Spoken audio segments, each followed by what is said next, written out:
എന്തെങ്കിലും emergency situation ഒക്കെ ലൈഫിൽ വന്നിട്ടുണ്ടെങ്കിൽ നമുക്ക് അറിയില്ലല്ലോ എന്താണ് എപ്പോഴാണെന്നൊക്കെ.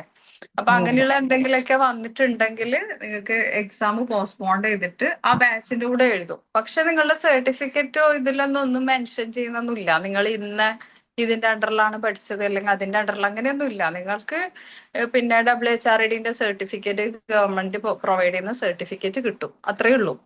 അല്ലാതെ അതിൽ ഈ എന്തും അങ്ങനത്തെ ഒന്നും മെൻഷൻ ചെയ്യുന്നില്ല കേട്ടോ. അപ്പൊ അതിലൊന്നും അല്ല മാം, അവര് പഠിപ്പിക്കുന്ന വേറെ കോഴ്സ് ആയിരിക്കൂലേ? അങ്ങനെയല്ല മാറ്റം ഉണ്ടാവൂലേ? കോഴ്സ് ഒന്നും മാറ്റൂല. ടെക്സ്റ്റ് ബുക്കും കാര്യങ്ങളും ഇതന്നെയാണ്. നിങ്ങളിപ്പോ MTTC PPTC ആണെങ്കിൽ നിങ്ങൾ പഠിച്ച അതേ മെത്തേഡ് നമ്മൾ തന്നെയാണ് ക്ലാസ് എടുക്കണം. ഈ ഒരു മെത്തേഡ് തന്നെയാണ് വരുന്നത് കേട്ടോ. അല്ലേ? പിന്നെ ഈ 2 എക്സാം മണിക്കൂർ സിറ്റുവേഷനിൽ നിങ്ങൾക്ക് അതിന് ഓപ്ഷൻ ഉണ്ട്. പക്ഷെ ഡിലേ ആയിട്ട് എക്സാം എഴുതുമ്പോൾ നിങ്ങൾ ചിന്തിക്കുക, ഇപ്പൊ നിങ്ങൾക്ക് എക്സാം അടുത്തിട്ടുണ്ട് അല്ലേ? അപ്പൊ പിന്നെ എന്താ പറയാ, നിങ്ങൾക്ക് ആ സർട്ടിഫിക്കറ്റ് അത്ര പെട്ടെന്ന് കിട്ടും. പിന്നെ നിങ്ങൾ വീണ്ടും ഡിലേ ആക്കുമ്പോൾ അടുത്ത വർഷം എപ്പോഴാണ് സർട്ടിഫിക്കറ്റ് കിട്ടുക, ആ ഒരു ടൈം ആകുമ്പോൾ വീണ്ടും ഡിലേ ആയിട്ട് അങ്ങനെ കിട്ടും. അപ്പൊ എക്സാം ഇതൊരു റീസൺ ആയിട്ട് എടുത്തിട്ട് എക്സാമിന് എക്സ്ക്യൂസസ് പറയാനല്ല.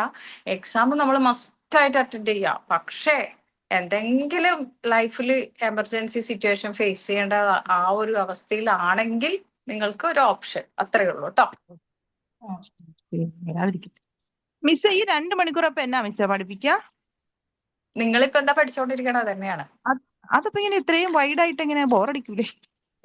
ഏയ് ബോറടിക്കോ? അല്ല, ഇപ്പൊ ഞങ്ങക്കിപ്പോ കറക്റ്റ് പഠിച്ചിട്ടാനുള്ള വരുന്നൊക്കെ നമ്മളെ കയ്യിലുണ്ട് സൗമി. അല്ല മാം, ഇപ്പൊ ഇതെന്നാന്ന് ഇപ്പൊ മാം അത്ര നന്നായിട്ട് വൈഡ് ആയിട്ടല്ലേ പറഞ്ഞിരുന്നേ. ഇനിയും കൊറേ നീട്ടി പറയുമ്പോ എനിക്ക് ഇത്രയും ബുദ്ധിമുട്ട്, നമ്മൾക്ക് ഇത്രയും ബുദ്ധിമുട്ട് വരും. കാരണം കണ്ടിന്യൂസ് ആയിട്ട് ഇങ്ങനെ സംസാരിക്കുമ്പോ ഇത്രയും സൗണ്ട് ഒക്കെ ചിലപ്പോ പോയെന്ന് വരും, അത്രേ ഉള്ളൂ. ഇടയ്ക്കിടയ്ക്ക് വർക്കുകളൊക്കെ കൊടുത്താൽ മതി. അതെ അതെ, വർക്ക് കൊടുത്താലും. പക്ഷേ നമ്മള് നമ്മുടെ തിയറിയുടെ ക്ലാസ് കണ്ടിന്യൂസ് ആയിട്ട് കൊടുത്തിനാൽ ഇത് എടുക്കണമെന്നില്ല നമ്മൾ തോന്നുന്നു. തന്നെ കാരണം പഠിച്ചു ഒരു കൊടുക്കണ്ടേ. കുട്ടിക്ക് കുട്ടികൾക്ക് ഇത് ഒരു സമയം കിട്ടിയില്ലെങ്കിൽ കൊടുക്കും നമുക്കല്ലേ തോന്നുന്നു. ടെൻഷൻ. എല്ലാ ദിവസവും ക്ലാസ് എടുക്കണം. എങ്ങനെ എല്ലാ ദിവസവും ക്ലാസ് എടുക്കണം തോന്നുന്നു. ഡെമോ ക്ലാസ് എടുക്കണം തോന്നുന്നു. ഹാഫ് അവർ അതാന്ന് തോന്നുന്നു. ഡെമോ ക്ലാസ് എടുക്കണോ? എങ്ങനെ, എനിക്ക് മനസ്സിലായില്ലല്ലോ.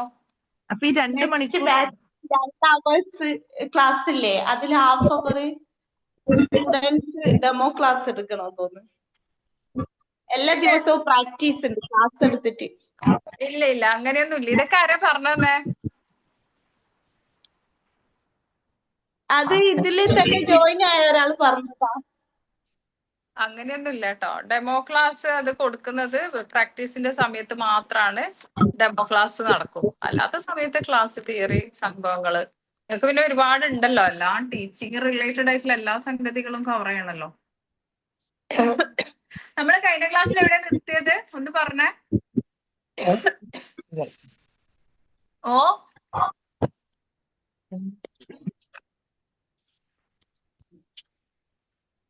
എന്റെ കുട്ടികൾ അവിടെ ഇല്ലേ മാം?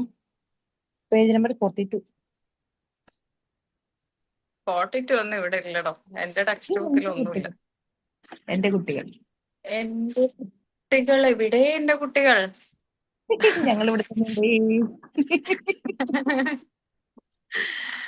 മൂല്യനിർണ്ണയം കഴിഞ്ഞിട്ട്, വാലുവേഷൻ കഴിഞ്ഞിട്ട്, പരിസര പഠന കഴിഞ്ഞിട്ട്. ഓ ഓ ഓ ഓക്കെ ഓക്കെ ഓക്കെ. പരിസരാധിഷ്ഠിത സമീപനം അതാണോ? അതൊക്കെ കഴിഞ്ഞിട്ട് എന്റെ കുട്ടികൾ എന്നുണ്ട്, മൈ സ്റ്റുഡൻസ്. ഗണിത പഠന സമീപനം അത് കഴിഞ്ഞു, മൂല്യനിർണ്ണയം കഴിഞ്ഞു, എന്റെ കുട്ടികൾ.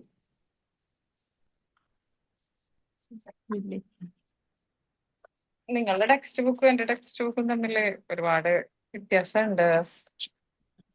ഗണിത പഠന സമീപനം, മാത്തമാറ്റിക്കൽ ലേണിംഗ് അപ്രോച്ച് അത് കഴിഞ്ഞിട്ട്. മാത്തമാറ്റിക്കൽ അപ്രോച്ച് കഴിഞ്ഞു, വാല്യുവേഷൻ കഴിഞ്ഞു. പിന്നെ ഇവിടെ എവിടെയാണ് എന്റെ കുട്ടികൾ എന്ന് പറഞ്ഞിട്ട്? എന്റെ ടെക്സ്റ്റ് ബുക്ക് അങ്ങനെ ഇല്ല കേട്ടോ. എന്നാ ബോധന രീതി ഉണ്ടോ എന്ന് നോക്കിയോ ma'am? Okay okay okay, got it. അയ്യോ, ടെക്സ്റ്റ് ബുക്ക് ഭയങ്കര വികൃതമായി ഇരിക്കണുണ്ട്. കാരണം ഒരു 2 ലൈൻ കഴിഞ്ഞിട്ട് പിന്നെ അങ്ങനെ തന്നെ വൈഡായിട്ട് ബ്ലാങ്ക് ആയി കിടക്കുക. ഓക്കെ, അത് പ്രിന്റിങ്ങിൽ വന്ന മിസ്റ്റേക്ക് ആണ്. എന്റെ കുട്ടികൾ എടുത്തില്ലാലോ. ഇല്ല. ഞാന് കഴിഞ്ഞ ക്ലാസ്സിൽ പറഞ്ഞിട്ടുണ്ടാവും as a teacher who M I എന്ന് പറഞ്ഞിട്ട് ഒരു ഇത് എഴുതാന്. എഴുതിയോ? കുറച്ചിങ്ങനെ എഴുതി പോയിന്റ് ഒക്കെ എഴുതി വെച്ചു. ഇത് റെഡി ഫുൾ ആയില്ല എന്നുള്ളൂ. തയ്യാറാക്കി വച്ചിട്ടുണ്ട്. 15 മാർക്കിന് എക്സാമിന് വരുന്ന ക്വസ്റ്റ്യൻ ആണ്. വിട്ട് കളയണ്ട, മനസ്സിരുത്തി ഫുൾ കോൺസെൻട്രേഷൻ കൊടുത്തിട്ട് എഴുതാം. എന്നിട്ട് ഒന്നും വേണ്ട, എവിടെയും നോക്കണ്ട. നിങ്ങളുടെ മനസ്സിൽ നിങ്ങൾ ഒരു ടീച്ചറായി കഴിഞ്ഞാൽ എങ്ങനെ ആയിരിക്കണം, നിങ്ങൾ ആർക്കൊക്കെ റോൾ മോഡൽ ആവണം, അതുപോലെ നിങ്ങൾ ഫോക്കസ് ചെയ്യുന്നത് എന്തൊക്കെയാണ്, അല്ലെങ്കിൽ ഏതൊക്കെ രീതിയിൽ എനിക്കൊരു കുട്ടീനെ ട്രീറ്റ് ചെയ്യാൻ പറ്റും. ബിക്കോസ് നമ്മൾ ട്രീറ്റ് ചെയ്യാണ് നല്ല രീതിയിൽ അതിനെ പരിപാലിക്കുകയാണ്. അപ്പൊ എനിക്ക് എങ്ങനെയൊക്കെ എന്തൊക്കെ ചെയ്യാൻ പറ്റും എന്റെ ടീച്ചിങ് കരിയറിൽ, ആ ഒരു ഇത് പിന്നെ നിങ്ങളുടെ ലൈഫിലെ എക്സ്പീരിയൻസ്, നിങ്ങൾക്ക് ഒരുപാട് ടീച്ചേഴ്സിനെ കിട്ടിയിട്ടുണ്ടാവും. നല്ല ടീച്ചേഴ്സ് ഉണ്ടാവും, നല്ല ബോൾഡായിട്ട് നിങ്ങൾക്ക് നല്ല സപ്പോർട്ടായിട്ട് നിന്ന ടീച്ചേഴ്സ് ഉണ്ടാവും. നിങ്ങൾ എവിടെയെങ്കിലും സ്റ്റെക്ക് ആയിട്ട് അവിടുന്ന് നിങ്ങൾ ഒന്ന് പുഷപ്പ് ചെയ്ത ടീച്ചേഴ്സ് ഉണ്ടാവും.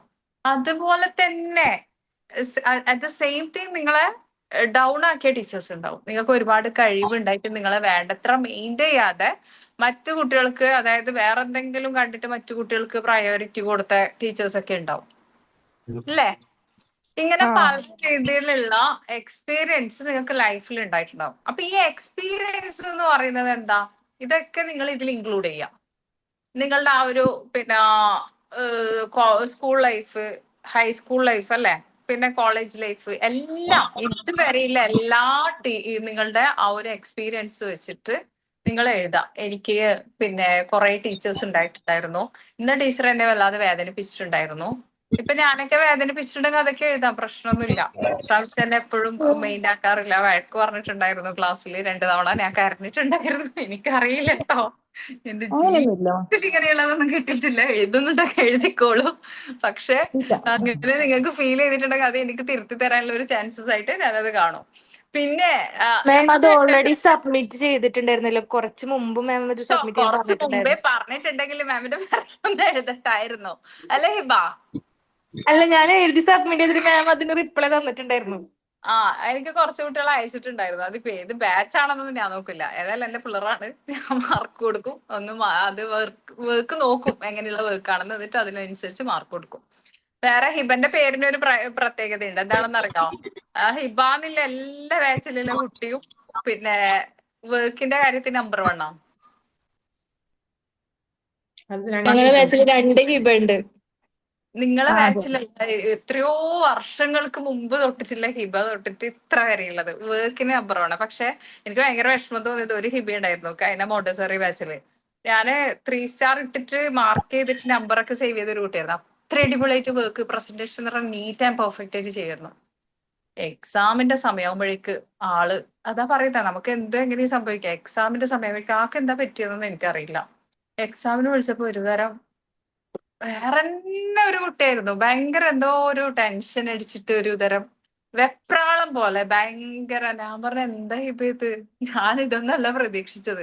അപ്പൊ ആ ഒരു സിറ്റുവേഷൻ ഒന്നും വരാതെ നോക്കാട്ടോ.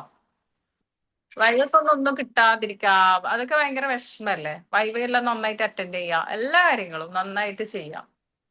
ഓക്കെ, നമ്മള് വർക്കിൽ മാത്രല്ല, വർക്കും പിന്നെ നന്നായിട്ട് എല്ലാം നല്ല പെർഫെക്റ്റ് ആയിട്ട് ചെയ്യണം. അതോടുകൂടി നമ്മൾ മറ്റ് പഠിക്കേണ്ട കാര്യങ്ങളും രണ്ടും ഒരുപോലെ കൊണ്ടുപോകണം.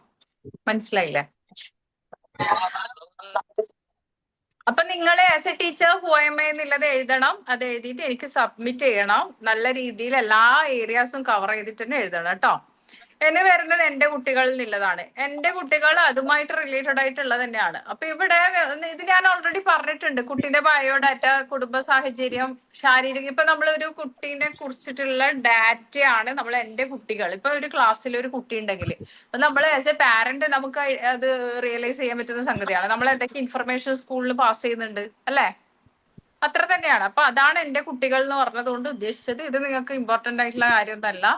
പിന്നെ ഇവിടെ വരുന്നത് ഈ രേഖയിൽ നെക്സ്റ്റ് പേജിൽ വരുന്നുണ്ട്. നിങ്ങളെ പേജ് ടെക്സ്റ്റ് ബുക്കിൽ എവിടെയാണെന്ന് അറിയില്ല. ഈ രേഖയിൽ ഓരോ കുട്ടിക്കുമായി പ്രത്യേക പേജുകൾ ഉണ്ടായിരിക്കണം. അവിടെ പറയുന്നുണ്ട് ഫസ്റ്റ് 1 കുട്ടിയുടെ ബയോഡാറ്റ, കുടുംബ സാഹചര്യം, തേർഡ് വൺ ശാരീരിക മാനസിക പ്രത്യേകതകൾ തുടങ്ങിയവ ആമുഖമായി എഴുതണം. അതായത് എന്തെങ്കിലും ഡിസേബിലിറ്റി ഫേസ് ചെയ്യുന്നുണ്ടോ എന്നൊക്കെ അവിടെ ചോദിക്കാറുണ്ടല്ലേ. നമുക്കിപ്പോ കുട്ടീന്റെ ബയോഡാറ്റ ഫില്ല് ചെയ്യുന്നിടത്ത് കൊടുക്കാറില്ലേ ഡിസേബിലിറ്റി ഒക്കെ. അപ്പൊ അതൊക്കെ നമ്മൾ എഴുതി കൊടുക്കണം. പിന്നെ അങ്ങനെ എന്തെങ്കിലും എന്താ പറയാ സ്പീച്ച് ഡിസേബിലിറ്റിയോ അങ്ങനെ എന്തെങ്കിലും പ്രശ്നമൊക്കെ ഉണ്ടെങ്കിൽ നമ്മൾ അത് മെൻഷൻ ചെയ്തിട്ടാണ് കുട്ടീനെ സ്കൂളിൽ ചേർക്കുന്നത്. കാരണം അവർക്ക് അതിനനുസരിച്ചിട്ട് കുട്ടിക്ക് എക്സ്ട്രാ കെയർ കൊടുക്കാൻ വേണ്ടിയിട്ട്. പിന്നെ ലാസ്റ്റ് വരുന്നതാണ് കുട്ടീനെ നിരീക്ഷിക്കുമ്പോൾ കൊടുക്കേണ്ടത്. ടേം വൈസ് ആയിട്ടുള്ള കുട്ടീന്റെ ഇവാലുവേഷൻ അവിടെ മാർക്ക് ചെയ്യണം. അതാണ് അറ്റ് ലാസ്റ്റ് വരുന്നത്, കുട്ടീന്റെ ആ ഒരു റിപ്പോർട്ട് കാർഡിൽ വരുന്നത്. അതിന്റെ ഒരു മോഡലാണ് ഇവിടെ പറയുന്നത് കേട്ടോ. അപ്പൊ ഇത് നിങ്ങൾക്ക് അത്ര ഇമ്പോർട്ടന്റ് ആയിട്ടുള്ള സംഗതി ഒന്നല്ല. എന്റെ കുട്ടികൾ എന്നുള്ളത് നിങ്ങൾ എഴുതിയാൽ മതി, നിങ്ങൾ എങ്ങനെയാണ് ടീച്ചറായിട്ടാകുമ്പോൾ ഉണ്ടാവാന്നുള്ളത്. പിന്നെ 6th വൺ വരുന്നത് ആശയവിനിമയം ചെയ്യൽ. എന്താണ് ആശയവിനിമയം? നമ്മൾ ഒരാളായിട്ട് സംസാരിക്കുക അല്ലെ. അപ്പൊ ഇവിടെ എന്തുണ്ട്, കുട്ടിയുമായിട്ട് നമുക്ക് ഈ സമാഹരിച്ച എന്താണ് അളവ് വിവിധ രീതിയിൽ പ്രകടിപ്പിക്കാനുള്ള ശേഷി അനിവാര്യമാണ്. കുട്ടിക്ക് തന്റെ നിരീക്ഷണങ്ങൾ, സംശയങ്ങൾ, കണ്ടെത്തലുകൾ തുടങ്ങിയ വാചികമായി, ലിഖിതം മീൻസ് എഴുതുക അല്ലെ, വാക്കിലൂടെയും എഴുത്തിലൂടെയും പ്രകടിപ്പിക്കാനുള്ള കഴിവ് അനിവാര്യമാണ് ഒരു കുട്ടിക്ക്. അപ്പൊ നമ്മൾ എന്ത് ചെയ്യണം, കുട്ടിയായിട്ട് കമ്മ്യൂണിക്കേറ്റ് ചെയ്യണം. എന്നിട്ട് അത് പാരന്റ്സിലേക്കും പോകണം. എന്തെങ്കിലും ആവശ്യമുണ്ടെങ്കിൽ പാരന്റ്സുമായിട്ട് എത്താം. പിന്നെ പ്രവചിക്കൽ മീൻസ് എന്താണ്, നമ്മൾ എങ്ങനെയാണ് ഇതിങ്ങനെ സംഭവിക്കും, അതായത് എക്സാം ഉണ്ടാവും, അതിന്റെ റിസൾട്ട് ഇങ്ങനെ ആയിരിക്കും, ഇതൊക്കെയാണ് പ്രവചിക്കുക എന്ന് പറയുന്നത്. അതായത് എവിടെയാ വായിക്കുന്നത്? 4 പോയിന്റ് ഉള്ളല്ലോ എന്റെ കുട്ടികളില്. അത് കഴിഞ്ഞിട്ട് ആശയവിനിമയം, പ്രവചിക്കൽ, നിഗമനത്തിലെത്തൽ, അത് കഴിഞ്ഞിട്ട് ബോധന രീതികളാണ് ഞങ്ങളുടെ ടെക്സ്റ്റ് ബുക്കില്. രീതികളാണ്. നിങ്ങളൊന്ന് വായിച്ചേ, നിങ്ങൾക്കും വായിക്കാലോ. നിരന്തരമായി കുട്ടിയെ നിരീക്ഷിക്കുമ്പോൾ ബോധ്യപ്പെടേണ്ട കാര്യങ്ങളാണ് തുടർന്ന് രേഖപ്പെടുത്തേണ്ടത്. അതാണ് 4ാമത്തെ പോയിന്റ്. കുട്ടിയെ അടുത്തറിയുന്നതിന്റെ ഫലമായി അവരുടെ ശക്തി, ദൗർബല്യങ്ങൾ വസ്തുനിഷ്ഠമായി തിരിച്ചറിയാൻ കഴിയും. അത് ഈ രേഖയിൽ പ്രതിഫലിക്കണം. പിന്നെ അത് കഴിഞ്ഞാൽ ബോധന രീതികൾ, ടീച്ചിങ് മെത്തേഡ്സ്.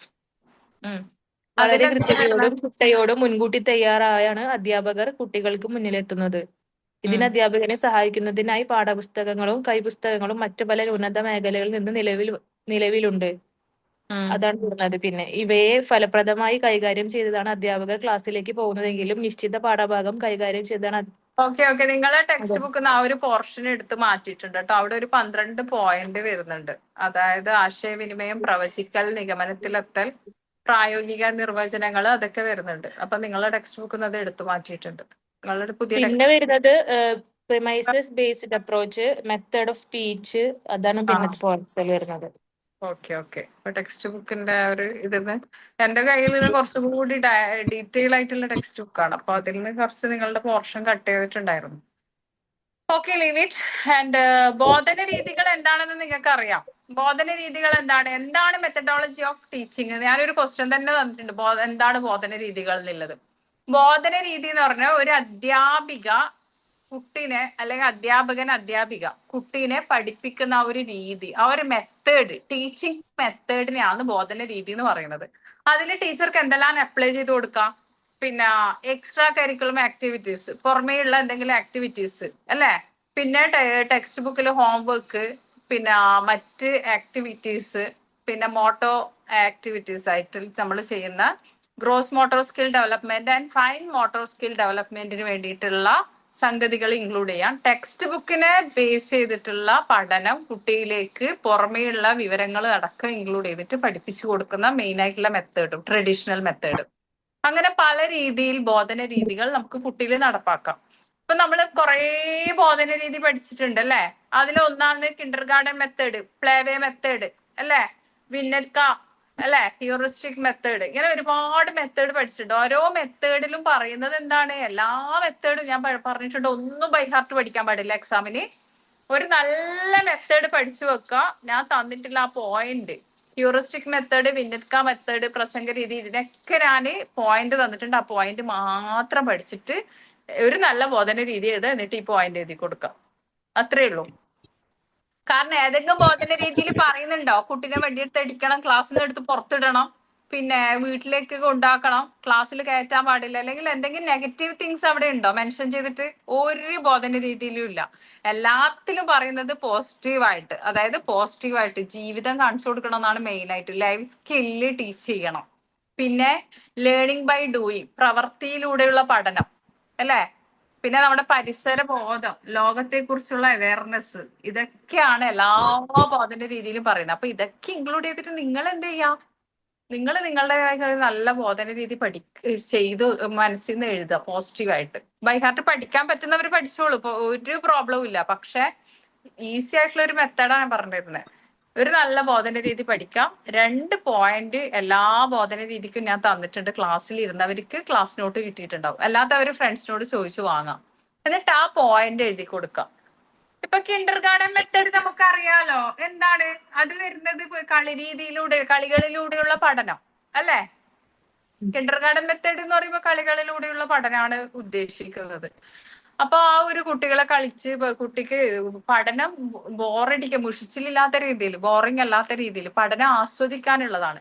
അപ്പൊ എല്ലാ ബോധന രീതിയിലും പറയുന്നുണ്ട് ഒരു പോയിന്റ്. എന്താണ്? ആസ്വാദകരമായിരിക്കണം, എൻജോയബിൾ ആയിരിക്കണം. പിന്നെ പറയുന്നുണ്ട് എന്ത്? കുട്ടികൾക്ക് താല്പര്യമുള്ള രീതിയിലായിരിക്കണം പഠനം നടക്കേണ്ടത്. അപ്പൊ ഇൻട്രസ്റ്റിംഗ് ആയിരിക്കണം. എൻജോയബിൾ ആൻഡ് ഇൻട്രസ്റ്റിംഗ്, ഈ 2 വേർഡും പിടിച്ച് കേറിക്കോ മക്കളെ എല്ലാ ബോധന രീതിയിലും. കുട്ടികൾക്ക് ആസ്വാദ്യകരമായ രീതിയിൽ എന്താണ് സംതൃപ്തിയോട് കൂടിയിട്ടുള്ള പഠനം, അല്ലെ? ഉളവാക്കുന്നതായിരിക്കണം പഠനം എന്ന് പറയുന്നത്. അത് കുട്ടി ലോകം പരിചയപ്പെടുത്താനും കുട്ടിക്ക് ചുറ്റുമുള്ള ലോകത്തെ അറിയാനും, അല്ലെ? ടെക്സ്റ്റ് ബുക്കിന് പുറമെയുള്ള ആക്ടിവിറ്റിയിലൂടെ കുട്ടി ഒരു നല്ല മനുഷ്യനാക്കി എടുക്കാനുള്ളതാണ് വിദ്യാഭ്യാസം എന്നൊക്കെ പറഞ്ഞിട്ട് വിദ്യാഭ്യാസത്തെ കുറിച്ചൊക്കെ ഒരു 2 പോയിന്റ് ഒക്കെ എഴുതുക. കാരണം ഇത് 5ഉം 10ഉം മാർക്കിന്റെ ക്വസ്റ്റ്യനാണ് വരുന്നത് ബോധന രീതി എന്ന് പറയുന്നത്.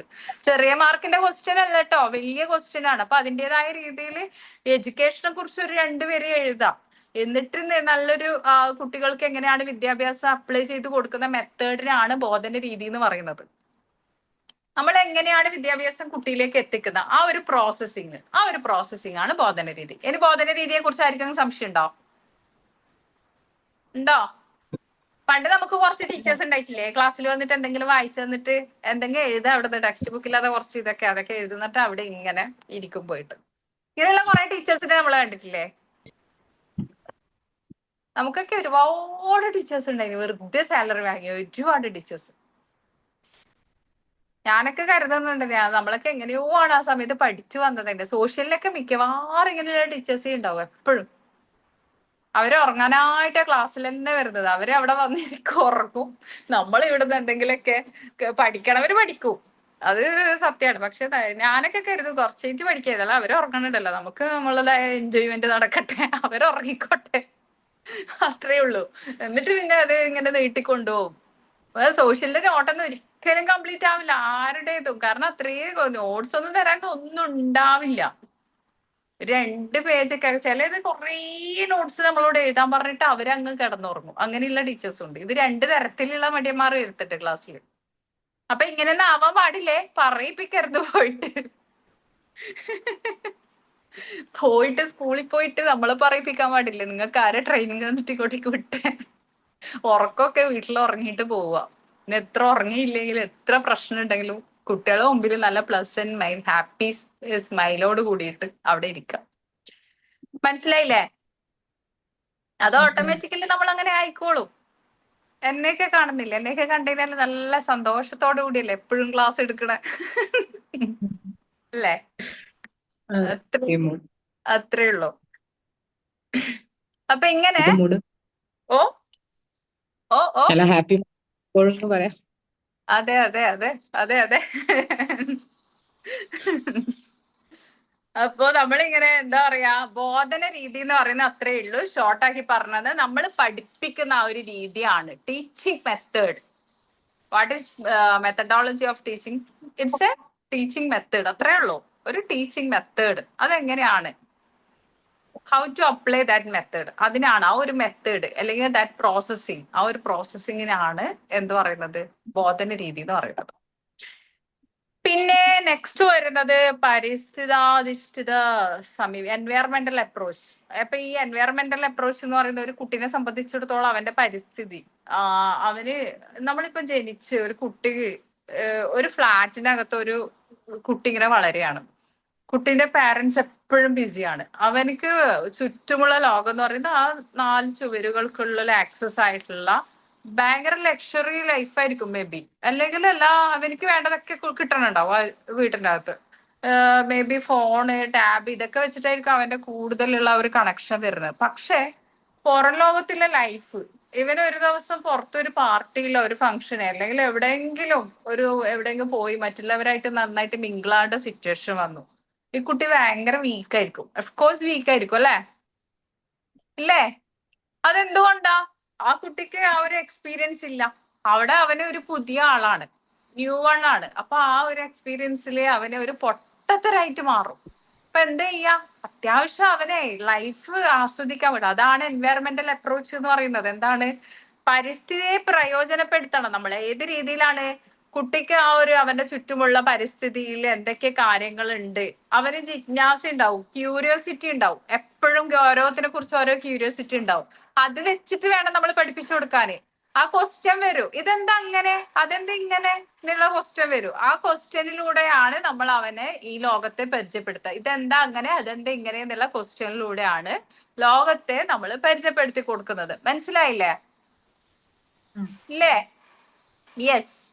അപ്പൊ ഇവിടെ ഒരു കുട്ടിക്ക് എന്താണ് ചുറ്റുമുള്ള വസ്തുക്കൾ ഐഡന്റിഫൈ ചെയ്യാൻ. ഇപ്പൊ എൻവയറമെന്റിൽ ഒരുപാട് സംഗതികളുണ്ട് അല്ലെ? ഒരുപാട് എക്സ്പീരിയൻസ് ചെയ്യാനുണ്ട്. ഇപ്പൊ പുതിയ പൂക്കൾ, different kinds of flowers, birds, animals, leaves ഒക്കെ ഉണ്ട്. അപ്പൊ ഈ സംഗതികളൊക്കെ കുട്ടി തൊട്ട് നോക്കിയിട്ട് മണത്തിന് വേറിട്ട മണങ്ങൾ മനസ്സിലാക്കുന്നുണ്ട്. അപ്പൊ അവന് ഇഷ്ടമുള്ളത് ചൂസ് ചെയ്യാനുള്ള ഓപ്ഷൻ ഉണ്ട്. ഈ സ്മെല്ല് അതിനേക്കാൾ കുറച്ചുകൂടി ബെറ്റർ ആണല്ലോ അല്ലെ? ഇത് ബെറ്റർ ആണ് ആ സ്മെല്ലിനേക്കാൾ. അല്ലെങ്കിൽ ഈ കളർ എനിക്ക് കുറച്ചുകൂടി അട്രാക്റ്റീവ് ആവണുണ്ട് അല്ലെ? ഒരു പുതിയ നിറം കാണുമ്പോ, ചെറിയ പൂക്കൾ കാണുമ്പോ, ആ പൂവ് എനിക്ക് അന്ന് ഇഷ്ടപ്പെട്ടിരുന്നു, ചിലപ്പോ ഈ പൂവിനെയാണ് എനിക്ക് ഇപ്പൊ ഇഷ്ടപ്പെട്ടത്. അതുപോലെ തന്നെയാണ് ബോയ്സ് ആകുമ്പോ ഗേൾസിനെ അട്രാക്റ്റീവ് ആവും, ഫോക്കസ് ചെയ്യും ചെറിയ പ്രായത്തിലെ. അപ്പൊ ആ പെണ്ണ് വേണ്ട, ഈ പെണ്ണാണ് കുറച്ചുകൂടി അടിപൊളി അല്ലേ? അങ്ങനെ പല എക്സ്പീരിയൻസും ചെയ്യാനുള്ള ചാൻസസ് ആണ് സറൗണ്ടിങ്ങിൽ, നമ്മളുടെ എൻവയറമെന്റിൽ കിട്ടണത്. അപ്പൊ എൻവയറമെന്റ്, പരിസ്ഥിതി എന്ത് വേണം? എൻവയറമെന്റൽ അപ്രോച്ച് എന്ന് പറയുന്നത് ഒരു പേഴ്സന്റെ ലൈഫിൽ എക്സ്പീരിയൻസ് ചെയ്യാൻ നമ്മൾ കൊടുക്കേണ്ട ഒരു സംഗതിയാണ് എൻവയറമെന്റൽ അപ്രോച്ച് എന്ന് പറയുന്നത്. അപ്പൊ ഇവിടെ ജീവിത പരിസ്ഥിതിയിൽ ഉണ്ടാകുന്ന മാറ്റങ്ങൾ നിരീക്ഷിക്കാനുള്ള അവസരം നമ്മൾ കൊടുക്കുക. നമ്മൾ ഒരു ഓപ്പർച്യൂണിറ്റി കൊടുക്കുകയാണ് അല്ലെ? ഓപ്പർച്യൂണിറ്റി കൊടുക്കണ്ടേ? ലൈഫിലെ എക്സ്പീരിയൻസിന് വേണ്ടിയിട്ടുള്ള ഓപ്പർച്യൂണിറ്റി നമ്മൾ കൊടുക്കുകയാണ് കുട്ടിക്ക് ചെയ്യുന്നത്. അപ്പൊ ഇതിലൂടെ വരുന്നത് എന്താ? അവന് ചുറ്റുമുള്ള ലോകത്തെ അവൻ മനസ്സിലാക്കുന്നുണ്ട്. ഇപ്പൊ നിങ്ങൾ കല്യാണമൊക്കെ കഴിഞ്ഞ് കുറേ നാള് വീട്ടിനകത്ത് നിന്നു, നിങ്ങൾക്ക് പുറം ലോകത്ത് നടക്കുന്ന ഇപ്പോഴുള്ള അപ്ഡേറ്റ്സ്, ട്രെൻഡിങ്, ഇതിനെ കുറിച്ചൊന്നും വലിയ ഐഡിയ ഒന്നും ഇല്ല അല്ല? എല്ലാത്തിനും ലിമിറ്റേഷൻസ് ഉണ്ട്. നീ അധികം ഫോൺ യൂസ് ചെയ്യണ്ട, നീ അവിടെ പോകണ്ട, ഇവിടെ പോകണ്ട, ഫ്രണ്ട്സ്, ഗെറ്റ് ടുഗദർ, ഫാമിലി, എല്ലാത്തിനും കട്ട് കട്ട് കട്ട് കട്ട്. അപ്പൊ ഒന്നുമില്ലാതെ പക്ഷെ നിങ്ങൾക്ക് എല്ലാം അവൈലബിൾ ആയിരിക്കും. അതായത് നിങ്ങൾക്കുള്ള ഫുഡ്, ഡ്രസ്സ്, മറ്റു കാര്യങ്ങളൊക്കെ. അപ്പൊ ഇങ്ങനെ ഒരു കൂട്ടിലുള്ള ഒരു സംഭവത്തിന് നമ്മൾ തിങ്സ് എത്തിച്ചു കൊടുത്തിട്ട് നമ്മൾ ജീവിക്കണ പോലത്തെ ഒരു ലൈഫ്. അപ്പൊ നിങ്ങൾ ഒരു ദിവസം എവിടെയെങ്കിലും നിങ്ങൾക്കൊരു ചാൻസ് കിട്ടി, പുറത്തു പോയി. അപ്പൊ അവിടെയുള്ള ട്രെൻഡിങ്ങും അപ്ഡേറ്റ്സ് ഒക്കെ കണ്ടിട്ട് നിങ്ങൾ മനസ്സിലാക്കും, അയ്യേ ഞാൻ പഴയ മോഡല് ആണല്ലോ എല്ലാം ധരിച്ചിരിക്കണത്, ഞാൻ ഏറ്റവും അപ്ഡേറ്റഡ് അല്ല, ഭയങ്കര വീക്കാണ്. ബിക്കോസ് ബിക്കോസ് നമ്മൾ ആ ഒരു സിറ്റുവേഷൻ. മനസ്സിലായില്ലേ? അപ്പൊ എൻവയറമെന്റൽ അപ്രോച്ച് കുട്ടികളിൽ മാത്രമല്ല നിങ്ങളുടെ ലൈഫിൽ അപ്ലൈ ചെയ്യേണ്ട സംഗതിയാണ്. മനസ്സിലായില്ലേ? കുട്ടികളിൽ മാത്രം അപ്ലൈ ചെയ്തതിനെ കൊണ്ട് വലിയ കാര്യമൊന്നുമില്ല. നിങ്ങളും എല്ലാവരും ലൈഫിൽ അപ്ഡേറ്റഡ് ആയിരിക്കണം. എൻവയറമെന്റൽ അപ്രോച്ച് നമ്മളുടെ ലൈഫിലും വേണം. മനസ്സിലായില്ലേ? അല്ലേ? എഗ്രി ചെയ്യുന്നില്ലേ? ഇൻസ്റ്റാഗ്രാം ഇത് വരുന്നതിന് അങ്ങനെയൊന്നല്ല. മുമ്പിൽ എല്ലാവരും അങ്ങനെ തന്നെ ആയിരിക്കും ഉണ്ടായിട്ടുണ്ടായിരുന്നു. ഇൻസ്റ്റാഗ്രാം ആയാലും നമ്മൾ ഇൻസ്റ്റാഗ്രാം ഇപ്പൊ യൂസ് ചെയ്യാൻ, ഞാനതാ പറഞ്ഞ ഫോൺ യൂസേഴ്സിന് ലിമിറ്റേഷൻസ് ഉള്ള ആൾക്കാരുണ്ട്. അപ്പൊ ഇൻസ്റ്റാഗ്രാമിൽ നമ്മൾ എല്ലാ അപ്ഡേറ്റ്സും കണ്ട് പുറത്തിറങ്ങി. പക്ഷെ എങ്കിലും നമുക്ക് സ്റ്റാർട്ടിങ് ട്രബിൾ ഉണ്ടാവും. മറ്റുള്ളവരോട് എങ്ങനെ ബിഹേവ് ചെയ്യണം, അത് എവിടെ തുടങ്ങണം, അതിന് നമുക്ക് കുറച്ച് നല്ല സോഷ്യലി ഇടപഴകിയിട്ടും അപ്ഡേറ്റഡ് ആയിട്ടൊക്കെയുള്ള പേഴ്സണാലിറ്റി ആണെങ്കിൽ നമുക്ക് ഓട്ടോമാറ്റിക്കലി അത് ആ ഒരു നടക്കും സംഗതി. മനസ്സിലായില്ലേ? അല്ലെങ്കിൽ ഇത് നമ്മൾ എന്ത് ചെയ്യാ, അവിടെ ഇങ്ങനെ സ്റ്റക്ക് ആയിട്ട് ഇവിടത്തെ തുടങ്ങും, അതിൽ ഇങ്ങനെയൊക്കെ കണ്ടിരുന്നു, അത് ഇവിടെ ചെയ്യാൻ പറ്റുമോ അല്ലെ, ഇവര് എങ്ങനെയായിരിക്കും, അങ്ങനെയുള്ള കാര്യങ്ങളൊക്കെ. അപ്പൊ എപ്പോഴും നമ്മൾ അത്യാവശ്യം ലോകവുമായിട്ട് പരിചയത്തിലായിരിക്കാം. നമ്മൾ ജീവിക്കുന്ന ഈ ലോകത്ത് ഒരു തവണ മാത്രമേ നമ്മൾ എക്സ്പീരിയൻസ് ചെയ്യുന്നില്ലോ. അപ്പൊ ആ ഒരു ലോകമായിട്ട് നമ്മൾ മിങ്കിളായിരിക്കുക കേട്ടോ. നെക്സ്റ്റ് വരുന്നത് പ്രസംഗ രീതിയാണ്. പ്രസംഗ രീതി എന്ന് പറയുന്നത് നിങ്ങൾക്ക് അറിയാലോ, നമ്മൾ ഒരു വിഷയത്തെ കുറിച്ച് സമഗ്രമായിട്ട്, അതായത് വൈഡായിട്ട് പഠിച്ചിട്ട് ഡീറ്റെയിൽ ആയിട്ട്, സമഗ്രം മീൻസ് ഡീറ്റെയിൽ ആയിട്ട് പഠിക്കുക, വൈഡ് ആയിട്ട് പഠിക്കുക, ഇതിനൊക്കെ ഒരേ മീനിങ് തന്നെയാണ്. ഡീറ്റെയിൽ ആയിട്ട് പഠിച്ചിട്ട് നമ്മൾ എന്ത് ചെയ്യുക, അതിനെക്കുറിച്ച് നമ്മൾ പ്രസന്റ് ചെയ്യുക, മറ്റുള്ളവർക്ക് മുമ്പിൽ അവതരിപ്പിക്കുന്ന രീതിയാണ് പ്രസംഗ രീതി എന്ന് പറയുന്നത്. അപ്പൊ ഇവിടെ അധ്യാപകന് ആവശ്യമുള്ള ടോപ്പിക്ക് കുട്ടിക്ക് കൊടുക്കാം. ചില വിഷയങ്ങളിൽ കുട്ടിക്ക് ഓപ്ഷൻ ഉണ്ടാവും, എനിക്ക് ഇതിൽ നിന്ന് ചൂസ് ചെയ്യാന്നുള്ള ഓപ്ഷൻ ഉണ്ടാവും അല്ലെ. അങ്ങനെ പ്രസംഗ രീതി എന്ന് പറയുന്നത് എന്തായാലും നമ്മൾ ആ വിഷയത്തെ കുറിച്ച് ഡീറ്റെയിൽ ആയിട്ട് പഠിച്ചിട്ട് മറ്റുള്ളവർക്ക് മുമ്പിൽ അത് പ്രസന്റ് ചെയ്യുക. ആ ടോപ്പിക്കിനെ കുറിച്ച് നമ്മൾ പറയുമ്പോൾ ഓഡിയൻസ്, കേൾക്കുന്നവർ ഇൻട്രസ്റ്റിംഗ് ആയിട്ട് ബോറിംഗ് അല്ലാതെ കേട്ടിരിക്കണം. അപ്പൊ ഇത് എന്ത് ചെയ്യണം, വലിച്ചു നീട്ടാൻ പാടില്ല ഒരിക്കലും കേട്ടോ. വല്ലപ്പോഴും സ്കൂളിൽ വല്ല ഇമ്പോർട്ടന്റ് ആയിട്ടുള്ള ഫംഗ്ഷന് നമ്മള് പല കാര്യങ്ങള് തോക്കിന് വെടിയും ഇങ്ങനെ നിറച്ചിട്ട് അത്രയും ഇപ്പൊ പൊട്ടും പറഞ്ഞൊക്കെ അത്രയും ടൈമിന്റെ എമർജൻസി ഇങ്ങനെ മാറ്റി വെച്ചിട്ടൊക്കെ ആയിരിക്കും ചിലപ്പോ ഓടിയിട്ട് ഇപ്പൊ വരാം, ഒരു 5 മിനിറ്റ് കൊണ്ട് അത് തീർത്തിട്ട് ഇവിടത്തേക്ക് വരാന്നൊക്കെ പറഞ്ഞിട്ട് പോകുന്ന സിറ്റുവേഷനിൽ അവിടെ എത്തിക്കഴിഞ്ഞാൽ ചില ആൾക്കാർ മേക്ക് എടുത്തതിനല്ല എന്റെ മക്കളെ അത് താഴെ വെക്കണമെങ്കിൽ ഭയങ്കര പണിയാണ്. പക്ഷെ ഞാൻ എന്റെ ഫേഷ്യൽ എക്സ്പ്രഷനിലൂടെ കാണിച്ചു കൊടുക്കും, ഇങ്ങനെ നോക്കും, ആ ഒരു നോട്ടം നോക്കിക്കഴിഞ്ഞാൽ അവർക്ക് മനസ്സിലാവും ഇത് ഇന്നത് നിർത്തൂലേ എന്നുള്ളൊരു നോട്ടം. അപ്പൊ അവർക്ക് തന്നെ ചിരി വരും. നമ്മൾ ഒരിക്കലും ആരും വിഷമിപ്പിച്ചിട്ട് നോക്കണമെന്നില്ല കേട്ടോ, ഫണ്ണി ആയിട്ട് നോക്കുക. അപ്പൊ അവർക്ക് മനസ്സിലാവുന്നത് ഇത് ചിരിച്ചോണ്ട് നോക്കണുണ്ട്, നിർത്തോ എന്നുള്ളൊരു ഇതാണ്. അപ്പൊ അവരെന്നെ ചിരിച്ചോണ്ട് പറയും ഓക്കെ ഞാൻ നിർത്തിയാണ്, ഞാനിന്ന് കണ്ടിന്യൂ ചെയ്യണില്ല. എന്നിട്ട് പിന്നെ ആ കണ്ടിന്യൂ ചെയ്യണില്ല എന്ന് പറഞ്ഞതിന്റെ കൂടെ വീണ്ടും ഒരു 5-6 സെന്റൻസ് വീണ്ടും ഉണ്ടാവും. മൈക്ക് വയ്ക്കാൻ തോന്നുന്നില്ല. ഇല്ല, അതാണ് അവർക്ക് പറയാനുള്ളതൊക്കെ അവര് എഴുതും. ഞാൻ പ്രസംഗിച്ചത് അതെന്താണെന്നറിയോ, സൈക്കോളജിക്കൽ അവരുടെ ഉള്ളിൽ ഒരു തോട്ട് ഉണ്ട്. എന്താണെന്നറിയോ, ഞാൻ പറഞ്ഞത് ഇത്ര മതിയോ, എന്റെ നിന്ന് ഇവർ ഇത്ര പ്രതീക്ഷിച്ചിട്ടില്ലോ, ഇത്ര കൊടുത്താൽ മതിയോ, ഇനി കുറച്ചും കൂടി പറഞ്ഞാലേ ഞാൻ എന്ന വ്യക്തി ഇവരിലേക്ക് കുറച്ചും കൂടി ചിന്തിച്ച അവര് എന്റെ പൊസിഷനിൽ എത്തുവോ, അങ്ങനെയൊക്കെയാണ്. അങ്ങനെയൊന്നും ചിന്തിക്കണ്ട. എനിക്ക് എന്താണ് കിട്ടിയത് അത് അവരിലേക്ക് എത്തിക്കാൻ എനിക്കും ടൈമിന് വാല്യുബിൾ ആണ്, അവരുടെ ടൈം എന്നെക്കാൾ വാല്യുബിൾ ആണ് എന്റെ മുമ്പിൽ ഇരിക്കുന്ന ആളുടെ ടൈം. അപ്പൊ എന്ത് ചെയ്യാം, ഇത് പറഞ്ഞ് ഇങ്ങനെ തീർത്തിട്ട് നല്ല കണ്ടന്റ് കീപ്പ് ചെയ്തിട്ട് കുറച്ച് പറഞ്ഞിട്ട് നിർത്താം. നല്ലത് കുറച്ച് മതി എന്ന് പറഞ്ഞ പോലെ. എന്തിനാ ഇങ്ങനെ ഒരുപാട് സംസാരിച്ചു, ഇനി അയാൾക്ക് തന്നെ അറിയില്ല. ഞാൻ എന്തെങ്കിലും കുറച്ച് കഴിഞ്ഞിട്ട് അവിടെ വന്നിരിക്കും, ഞാൻ എന്തൊക്കെയായിരുന്നു പറഞ്ഞത്, ആ വീഡിയോ റെക്കോർഡ് ഒന്ന് കിട്ടിയിട്ട് നോക്കാം എവിടെയെങ്കിലും തിരുത്തലുകളുണ്ടോ.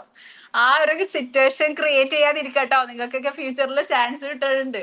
ഇതാ പിന്നെ സുപ്രഭ ടീച്ചറെ ഞാൻ 2 വാക്ക് പറയാനായിട്ട് ഇവിടെ സാദരം എന്തോ പറയാറുണ്ടല്ലോ, വാംലി വെൽക്കം, എനിക്ക് അതിന്റെ മലയാളം ഒന്നും അറിയില്ല. അപ്പൊ അങ്ങനെ വിളിച്ചോണ്ടിരിക്കുകയാണ്, ഇൻവൈറ്റ് ചെയ്യാണ് അല്ലെ, ഇങ്ങനെ പറയും നമ്മള്. Next I would like to invite Suprabha teacher പറഞ്ഞിട്ട് വിളിക്കും. അപ്പൊ സുപ്രഭ ഇങ്ങനെ വന്നിട്ട് പ്രിയപ്പെട്ട കുട്ടികളും രക്ഷിതാക്കളും അറിയാൻ വേണ്ടിട്ട് പറഞ്ഞിട്ട് ഇങ്ങനെ പറയാൻ പാടില്ല, സ്പീഡപ്പ് ചെയ്യാം നമ്മുടെ വാക്കിനെ, നമ്മുടെ ഓരോ മൂവ്മെന്റ്സിനെയും നമ്മളുടെ ആറ്റിറ്റ്യൂഡിനെയും ഒക്കെ സ്പീഡപ്പ് ചെയ്യണം. എങ്കിൽ മാത്രമേ ആ കേൾക്കുന്നവർക്ക് നല്ല ഷാർപ്പായിട്ട് അടിപൊളിയായിട്ട് ഫീൽ ചെയ്യൂ കേട്ടോ. അപ്പൊ പ്രസംഗ രീതി എന്താണെന്ന് ഇനി ഡൗട്ട് ഒന്നുമില്ലാതെ എങ്ങനെ വേണം നിങ്ങൾ പ്രസംഗ രീതി ചെയ്യാനുള്ള ഒരു മെത്തേഡ് ഞാൻ കാണിച്ചു തന്നു. ഈ രീതിയിൽ ചെയ്താൽ മതി കേട്ടോ. ഒരു ചാൻസ് കിട്ടുകയാണെങ്കിൽ അത് മറ്റുള്ളവരെ ഉറക്കാനുള്ള ചാൻസ് ആവരുത്, അവിടെ പിടിച്ചിരുത്തിട്ട് ഉറക്കുന്നത് എല്ലാരും ഉറക്കി തരാം. മൈക്ക് തിന്നിട്ടു ലമിസെ. എനിക്കൊരു എക്സ്പീരിയൻസ് ഉണ്ടായി. ഞാനൊരിക്കൽ ഉറങ്ങിയത് ഒരു സൈക്കോളജിന്റെ ഒരു സെക്ഷൻ ആയിരുന്നു. അപ്പൊ ഒരു സീനിയോറിറ്റി ഉണ്ടായിരുന്നു ആൾക്ക്, എന്നെക്കാൾ സീനിയോറിറ്റി ഉണ്ട്.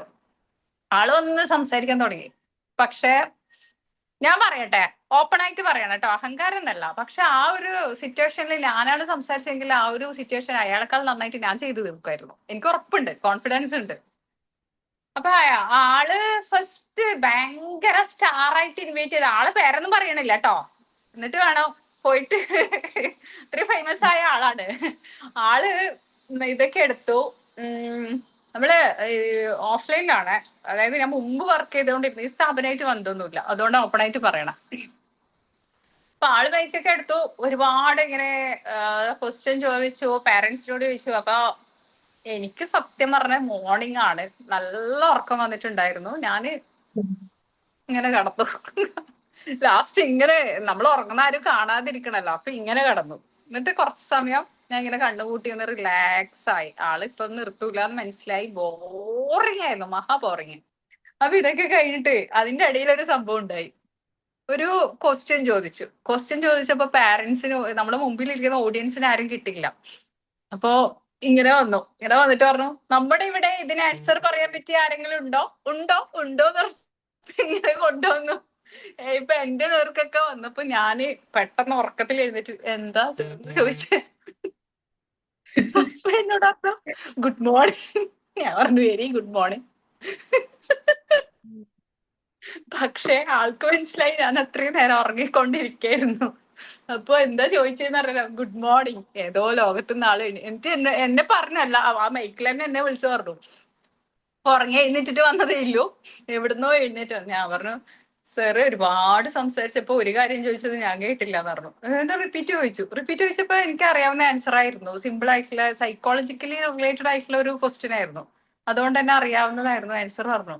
അപ്പൊ എന്നോട് പറഞ്ഞു, അയാള് ഇതൊക്കെ കഴിഞ്ഞു, ഈ പ്രോഗ്രാം ഒക്കെ കഴിഞ്ഞിട്ട് എന്നോട് പറഞ്ഞു, സത്യം പറഞ്ഞാല് ആ ക്വസ്റ്റ്യൻ മാത്രം ഞാൻ ചോദിച്ചാൽ മതിയായിരുന്നു. ആ ക്വസ്റ്റ്യൻ എത്തുന്നതിന് മുമ്പ് ഞാൻ അതിനെക്കുറിച്ച് ഒരുപാട് സംസാരിച്ചു, എന്നിട്ട് ആർക്കും ഒന്നും കിട്ടിയില്ല. പക്ഷെ നീ ഉറങ്ങി എഴുന്നേറ്റ് നിന്നോട് ആ ക്വസ്റ്റ്യൻ മാത്രം ചോദിച്ചാൽ മതി, അതിന്റെ ആൻസർ പറഞ്ഞു.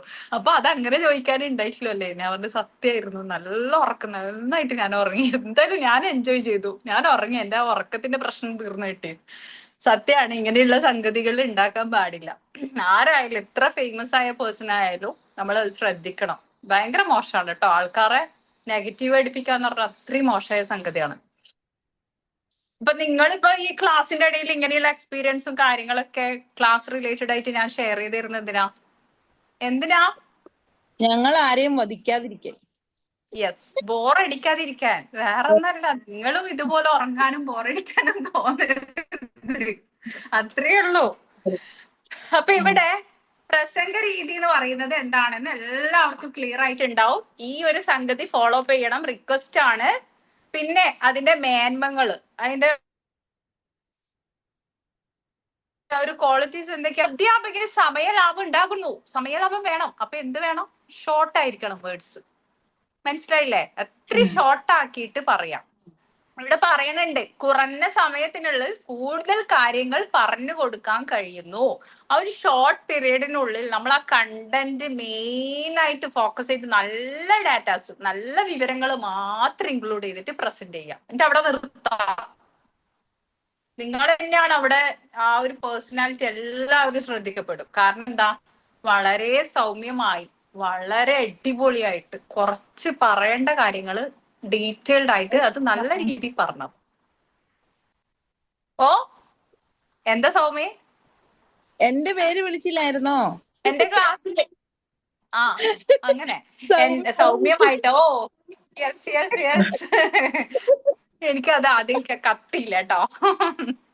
അപ്പൊ ഇവിടെ നമ്മള് എന്റെ ക്ലാസ്സിൽ ഒരു കുസൃതി കുട്ടിയുണ്ട് ഇപ്പൊ. സൗമ്യ ഇങ്ങനെ കൊച്ചു കുട്ടിയാണ്. എനിക്ക് ഭയങ്കര എൻജോയ് ചെയ്യുന്നുണ്ട് കേട്ടോ. എനിക്ക് ഇങ്ങനെയുള്ള വികൃതിയുള്ള കുട്ടികളെ ക്ലാസ്സിൽ ഭയങ്കര ഇഷ്ടമാണ്. പക്ഷെ എപ്പോഴും കിട്ടാറ് വലിയ എന്താ പറയാ, മീശ വന്ന ആമ്പിള്ളേരെയും പെൺകുട്ടികളെ ആയതുകൊണ്ട് ഈ വികൃതിയൊക്കെ അവര് ചിലപ്പോ ഹൈഡ് ചെയ്യും. പിന്നെ നമ്മളായിട്ടൊന്ന് ക്ലോസ് ആയിട്ട് പുറത്തെടുക്കും. പക്ഷെ അത് ഭയങ്കര എൻജോയ് ചെയ്യാറുണ്ട് ഞാൻ, എനിക്ക് ഭയങ്കര ഇഷ്ടമാണ്. അപ്പൊ നമ്മൾ എന്ത് വേണം? കുറഞ്ഞ സമയത്തിനുള്ളിൽ പ്രസന്റ് ചെയ്യുക, കണ്ടന്റ് കീപ്പ് ചെയ്യുക, വിഷയം പൂർണ്ണതയോടെ. പെർഫെക്ഷൻ വേണം കേട്ടോ. എനിക്ക് സമയം കുറക്കണം, ഞാൻ നിർത്തുകയാണ് എന്ന് വെച്ചിട്ട് പകുതിക്ക് നിർത്തിയാല്, ഇപ്പൊ സുപ്രഭനെ തന്നെ ഞാൻ പറയാണ്, സുപ്രഭ എപ്പോഴും ക്ലാസ്സിൽ പ്രസന്റ് ആയിട്ടുള്ള ഒരാളായതുകൊണ്ടാണ് സുപ്രഭന്റെ പേര് വിളിക്കുന്നത്. പ്രത്യേകിച്ച് ഇഷ്ടമുണ്ടായിട്ട് വിളിക്കുകയാണ്, നമ്മൾ ഇഷ്ടമല്ലാന്നൊന്നും കരുതരുത് കേട്ടാ, എല്ലാവരും ഇഷ്ടമാണ്. ഇപ്പൊ സുപ്രഭ സംസാരിക്കണതിന്റെ ഇടയ്ക്ക് അയ്യോ സമയം ഇത്രയും സംസാരിക്കാൻ പാടില്ല, അല്ലെങ്കിൽ എന്നെ മോശം കരുതും, ഞാൻ നിർത്തണല്ലോ. അപ്പൊ എന്തെങ്കിലും കാര്യമായിട്ട് പറഞ്ഞുകൊണ്ടിരിക്കുമ്പോ അപ്പോൾ ഞാനിവിടെ നിർത്തിയാണ്, നന്ദി നമസ്കാരം. അപ്പൊ ആൾക്കാർ പറയും ഇതെന്താ ഇങ്ങനെ നിർത്തിയത്? ചില ആൾക്കാർ പ്രസംഗിക്കുന്നത് നിങ്ങൾ കേട്ടിട്ടില്ലേ? സംസാരത്തിന്റെ ഇടയ്ക്ക് പെട്ടെന്ന് നിർത്തിയിട്ട് ഒരു പോക്ക് പോന്നെ അല്ലെ? ഒരു അന്തവും തുന്തവും ഇല്ലാണ്ട് പറയുന്നൊക്കെ പണ്ടത്തെ ആൾക്കാർ. അതുപോലെ തന്നെ അന്തവും തുന്തവും ഇല്ലാണ്ട് ഒരു നിർത്തല, അത്രേ ഉള്ളു. അപ്പൊ അങ്ങനെ ആവാൻ പാടില്ല. പെർഫെക്ഷൻ, പൂർണ്ണത വേണം. പിന്നെ ആ ഭാഗങ്ങൾ തമ്മിലുള്ള ബന്ധം മനസ്സിലാക്കിയിട്ട് ഒരു കണക്ഷൻ വേണം. ആ വാക്കുകൾ തമ്മിൽ ഒരു കണക്ഷൻ വേണം, കണ്ടിന്യൂസ് ആയിട്ടുള്ള ഒരു കണക്ഷൻ വേണം. എന്നിട്ട് വേണം നിർത്താൻ. നെക്സ്റ്റ് പറയുന്ന ജീവചരിത്രവും ചരിത്രപരവുമായ പാഠങ്ങൾ, അത് ഹിസ്റ്റോറിക്കൽ ആയിട്ടുള്ള സംഗതികളൊക്കെ ഇൻക്ലൂഡ് ചെയ്യുന്നത് നല്ലതാണ്. കുറച്ച് നമുക്ക് ഒരു വിഷയത്തെ കുറിച്ച് ടോപ്പിക്കിനെ കുറിച്ച് നമ്മൾ പറയുമ്പോൾ ഹിസ്റ്റോറിക്കലി വന്ന ഒരു ജേണിയൊക്കെ ഉണ്ടാവും. ഒരു സംഗതി ഏത് വിഷയവും നമുക്ക് ചരിത്രപരമായിട്ട് വന്നിട്ടുള്ള മാറ്റങ്ങൾ ഉണ്ടാവും. അതൊക്കെ നമ്മൾ നോട്ടീസ് ചെയ്തിട്ട് പറയണം. പോരായ്മകൾ ഉണ്ടാവും, അതും പറയണം. നെഗറ്റീവും പോസിറ്റീവും പറയണം. ആ വിഷയത്തെ കുറിച്ചുള്ള ശാസ്ത്രീയമായിട്ടുള്ള മനോഭാവം, അതായത് അതിന്റെ ഒരു പ്രോസസ്സിങ്ങും വളർച്ചയും ഏതൊക്കെ എവിടെയൊക്കെ എത്തും എന്നുള്ളതിന്റെ ഒരു വീക്ഷണം വേണം അവിടെ. പിന്നെന്താണ്, വിദ്യാർത്ഥികൾ നിഷ്ക്രിയ ശ്രോതാക്കളായിട്ട് ഓഡിയൻസ് ആയിട്ട് മാറാനുള്ള കഴിവ് നമുക്ക് വേണം. അപ്പൊ നമ്മൾ എന്ത് വേണം, നല്ല രീതിയിൽ നമുക്ക് മുമ്പിലുള്ള ഓഡിയൻസിനെ പിടിച്ചിരുത്താൻ. നിഷ്ക്രിയം എന്ന് പറഞ്ഞു കഴിഞ്ഞാൽ അവർക്ക് വേറൊരു ഫീലിങ്സും ഇല്ലാത്ത നമ്മളിലേക്ക് തന്നെ ഫോക്കസ് ചെയ്തിട്ട് ഇരുത്താൻ നമ്മളെ കൊണ്ട് പറ്റണം. പിന്നെ കുട്ടികളുടെ നിലവാരത്തിന് യോജിക്കാത്തതൊന്നും പറയാൻ പാടില്ല. കുട്ടികളുടെ നിലവാരത്തിന് യോജിച്ചത് മാത്രമേ കുട്ടികൾക്ക് മുമ്പിൽ പ്രസന്റ് ചെയ്യാൻ പാടില്ല. കുട്ടികളാണെങ്കിൽ, അതാ ഞാൻ പറഞ്ഞ ഓഡിയൻസിന്റെ ഏജും ഒക്കെ നോക്കിയിട്ട് വേണം പ്രസംഗം പറയാൻ, അല്ലെ? വലിയ കാര്യങ്ങൾ കുട്ടികൾക്ക് കേട്ടാൽ ദഹിക്കാത്ത കാര്യങ്ങൾ കുട്ടികളുടെ മുമ്പിൽ വെച്ച് പ്രസംഗിച്ചാൽ കുട്ടികൾക്ക് മനസ്സിലാവോ? ഇല്ല. അപ്പൊ ആ ഒരു ഏജ് റിലേറ്റഡ് ആയിട്ടുള്ള ടോപ്പിക്ക് മാത്രം നമ്മൾ അവിടെ പ്രസന്റ് ചെയ്യാം.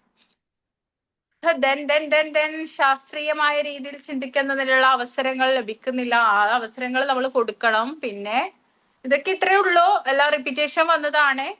ഈ പ്രസംഗ രീതിയിൽ നിങ്ങൾക്ക് വരികയാണെങ്കിൽ, എക്സാമിന് വരികയാണെങ്കിൽ ഞാൻ നോട്ട്സ് തരും, അത് എഴുതി കൊടുക്കാം. പിന്നെ ഇതിലുള്ള 2-3 പോയിന്റ് ഒക്കെ വെച്ചിട്ട് എഴുതുന്നുണ്ടെങ്കിൽ അങ്ങനെ നോട്ട്സ് തരും കേട്ടോ. പ്രസംഗ രീതി ഇനിയിപ്പോ 2 ഭാഗത്ത് നിങ്ങൾ പഠിച്ചിട്ടുണ്ട്. ഒന്ന് ബോധന രീതിയിൽ പ്രസംഗ രീതി പഠിച്ചിട്ടുണ്ട്. അപ്പൊ ഏതും വേണമെങ്കിൽ പ്രസംഗ രീതിയിൽ എഴുതി കൊടുക്കാം കേട്ടോ. മനസ്സിലായില്ലേ? അത് 2 ബോധന രീതി മെൻഷൻ ചെയ്തിട്ട് പ്രസംഗ രീതിയിൽ എങ്ങനെയൊക്കെ മേന്മകൾ എന്തൊക്കെയെന്നൊക്കെ പറഞ്ഞു കഴിഞ്ഞാൽ ഇത് മാത്രം എഴുതിയാൽ മതി. അപ്പൊ അങ്ങനെ ശ്രദ്ധിക്കാം. അടുത്തതൊന്നും നമുക്ക് ആവശ്യമുള്ളതല്ല. ഇതൊക്കെ വൈഡായിട്ട് അതിനെ കുറിച്ച് കൊടുത്തതാണ്. അത് നമുക്ക് ആവശ്യമില്ല. ഗവേഷണ രീതി നോക്കുക എല്ലാവരും. കിട്ടിയോ? പേജ് നമ്പർ എത്രയാണ്? ഗവേഷണ രീതിയും കൂടി എടുത്തതിനാൽ നമ്മളുടെ ഈ ചാപ്റ്ററിലെ നമുക്ക് ആവശ്യമുള്ള സംഗതികൾ ആയി. പിന്നെ വേറൊന്നുമില്ല. പേജ് നമ്പർ പേജ് നമ്പർ 43യോ? 46. ഗവേഷണം എന്ന് പറഞ്ഞാൽ എന്താ? നമ്മൾ ഒരു സംഗതിയെ കുറിച്ച് അന്വേഷിക്കുക, കണ്ടെത്തുക, അല്ലെ? ഇപ്പൊ ഇവിടെ പറയുന്നത് ഗവേഷണം എന്ന് പറഞ്ഞു കഴിഞ്ഞാല് പ്രവർത്തനങ്ങൾക്ക് പ്രാധാന്യം നൽകുന്നു. നമ്മൾ ആ ചെയ്യാൻ പോകുന്ന ആ സംഗതിയാണ് ഇമ്പോർട്ടൻസ് ആയിട്ടുള്ളത്. സ്വയം പ്രവർത്തിക്കുക, ബൈ സെൽഫ് ആണ്. നമ്മൾ ഒറ്റയ്ക്ക്, ഗ്രൂപ്പായിട്ടുള്ള ഗവേഷണം നടത്തുന്നവരൊക്കെ ഉണ്ട്, റിസർച്ച് ചെയ്യുന്നത്, മറ്റു കാര്യങ്ങളൊക്കെ ഗ്രൂപ്പ് റിസർച്ച് ഒക്കെ ചെയ്യുന്നവരുണ്ട്. പക്ഷെ ഇവിടെ ബൈ സെൽഫിനെ കുറിച്ചാണ്, നമ്മൾ ഒറ്റയ്ക്ക് ചെയ്യുന്ന സംഗതി. അപ്പൊ എന്താണ്, നമ്മളൊരു ടോപ്പിക്കിനെ കുറിച്ച് നമ്മൾ സമഗ്രമായിട്ട് വൈഡായിട്ട് ഡീറ്റെയിൽ ആയിട്ട് പഠിക്കുകയാണ് ഗവേഷണം എന്ന് പറയുന്നത്. അപ്പൊ അതിന് വേണ്ടിയിട്ട് നമ്മൾ സ്വയം കുറെ കാര്യങ്ങൾ കണ്ടുപിടിക്കും. അതാണ് ഗവേഷകർ ചെയ്യുന്നത്, കണ്ടുപിടിക്കുക. ഗവേഷണം മീൻസ് കണ്ടുപിടിക്കുക, ഐഡന്റിഫൈ ചെയ്യുക, ഒബ്സർവ് ചെയ്യുക, അല്ലെ? ഇപ്പൊ ഇവിടെ ഒന്നിലധികം ഉദാഹരണങ്ങൾ, പരീക്ഷണങ്ങൾ, കുറെ പരീക്ഷണങ്ങൾ നമ്മൾ ചെയ്തു നോക്കും ഗവേഷകര്. എന്താ ചെയ്യാ? സക്സസ് ആവോ, ട്രൈ ചെയ്ത്. ഏതോ ഒരു റീൽസിൽ ഒരു കുട്ടി പറയുന്നത്, ചിലവർക്ക് ശരിയാവും, ചിലവർക്ക് ശരിയാവില്ല. എന്റേത് ശരിയായിട്ടില്ലെങ്കിൽ എനിക്ക് കുഴപ്പമൊന്നുമില്ല. അതൊക്കെ അത്രേ ഉള്ളൂ. പക്ഷെ ഗവേഷകരാകുമ്പോ അതിൻ്റെതായ ക്വാളിറ്റി കീപ്പ് ചെയ്യണം. അത്രേ ഉള്ളൂ. അപ്പൊ എന്നാണ് കുട്ടി യാഥാർത്ഥ്യം കണ്ടെത്തിയാണ്. പരീക്ഷണങ്ങളിലൂടെ അതിന്റെ ഒരു കൺക്ലൂഷനിൽ എത്തുന്നു, ഒരു യാഥാർത്ഥ്യത്തിലേക്ക് എത്തുന്നു, നിഗമനത്തിലേക്ക് എത്തുന്നു, അല്ലെ? കൺക്ലൂഷൻ മീൻസ് നിഗമനത്തിൽ എത്തുന്നുണ്ട്.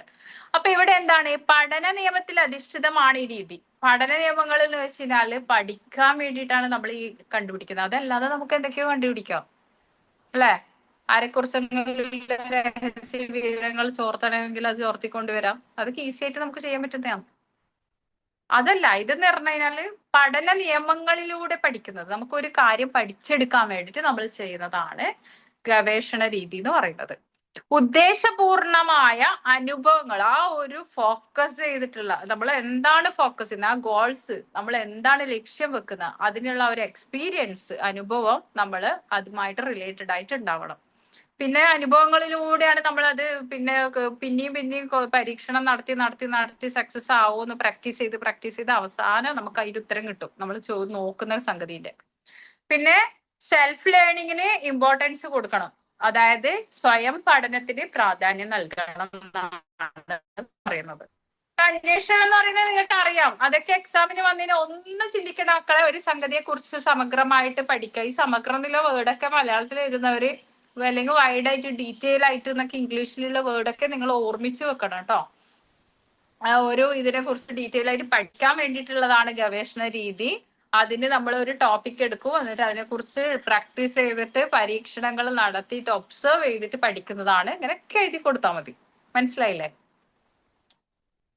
അതില് പിന്നെ ഇത്രയേ ഉള്ളൂ. പോരായ്മകൾ ഉണ്ടാവും, അവസരങ്ങൾ നമ്മൾ പിന്നെ ഫെയിൽ ആവും, പിന്നെയും നമ്മൾ ട്രൈ ചെയ്യും, എഗെയിൻ ട്രൈ ചെയ്യും. അവസാനം ലാസ്റ്റ് നമ്മൾ അതിൽ സക്സസ് ആവും. നമ്മൾ ചെയ്തതിൽ എത്രമാത്രം നമുക്ക് റിസൾട്ട് കിട്ടിയിട്ട് ചിലപ്പോ ചില ആൾക്കാർ 75% ഒക്കെ ആ പരീക്ഷണത്തിൽ എത്തുമ്പോൾ അവർക്ക് തന്നെ മടുക്കും, മതി ഇതിൽ ഇനി എനിക്ക് കൂടുതലൊന്നും കണ്ടുപിടിക്കാൻ കഴിയില്ല, ഭയങ്കര it's very difficult to me, അപ്പൊ ഇത് അത്രയും എനിക്ക് ബുദ്ധിമുട്ടുള്ള സംഗതിയാണ്, so I should stop this, ഞാനിത് സ്റ്റോപ്പ് ചെയ്യണം, നിർത്തണം, അതുകൊണ്ട് ഇത് ഭയങ്കര ബുദ്ധിമുട്ടാണെന്ന് കണ്ടിട്ട് നമ്മൾ അവിടെ നിർത്തും.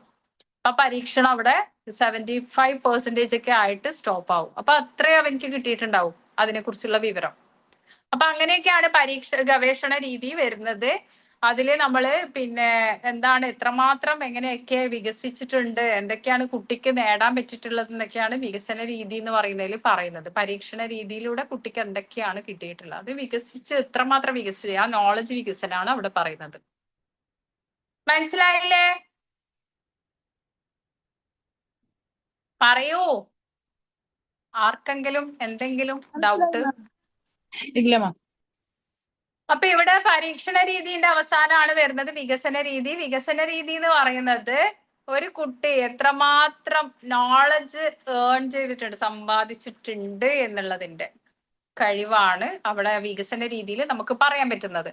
അപ്പൊ പ്രവൃത്തിയിലൂടെ പ്രശ്നപരിഹാരം, പ്രോബ്ലം സോൾവിങ്ങിലൂടെയും അവന്റെ ആക്ടിവിറ്റിയിലൂടെയൊക്കെ അവൻ എത്രമാത്രം ഡെവലപ്മെന്റ്സ് നടന്നിട്ടുണ്ട്, അതാണ് വികസന രീതി എന്ന് പറയുന്നത്. ഇപ്പൊ വികസന രീതി ഫലപ്രദമാകാനുള്ള പോയിന്റ്സ് പറയുന്നത് ശ്രദ്ധാപൂർവം വിദ്യാർത്ഥികളെ ചർച്ചയിൽ, അതായത് നമ്മൾ ആ ഒരു ടോപ്പിക് റിലേറ്റഡ് ആയിട്ട് ഡിസ്കഷൻ നടത്തുമ്പോൾ ആ ഡിസ്കഷനിൽ കുട്ടികളെ ഇൻക്ലൂഡ് ചെയ്യാം. അപ്പൊ വികസിക്കുന്ന എങ്ങനെയാണെന്നറിയാം, അവനവന്റെ അഭിപ്രായം അല്ലാതെ മറ്റുള്ളവരുടെ അഭിപ്രായം കൂടി അവിടെ കേൾക്കാനുള്ള ചാൻസ് കിട്ടും, അല്ലെ? അപ്പൊ കുറച്ചും കൂടി നോളജ് അവിടെ, ഐഡിയാസ് ഒക്കെ കിട്ടും, കുറെ ഐഡിയാസ് ക്യാച്ച് ചെയ്യാൻ പറ്റും. അപ്പൊ ഈ ഐഡിയാസ് ഒക്കെ കിട്ടിക്കഴിഞ്ഞാൽ എന്താ, കുറെ കൂടി നോളജ് ഡെവലപ്മെന്റ് അവിടെ നടക്കും, അല്ലെ? ആ ഒരു വിവരണം നമുക്ക് വികസനം നടക്കുന്നുണ്ട്.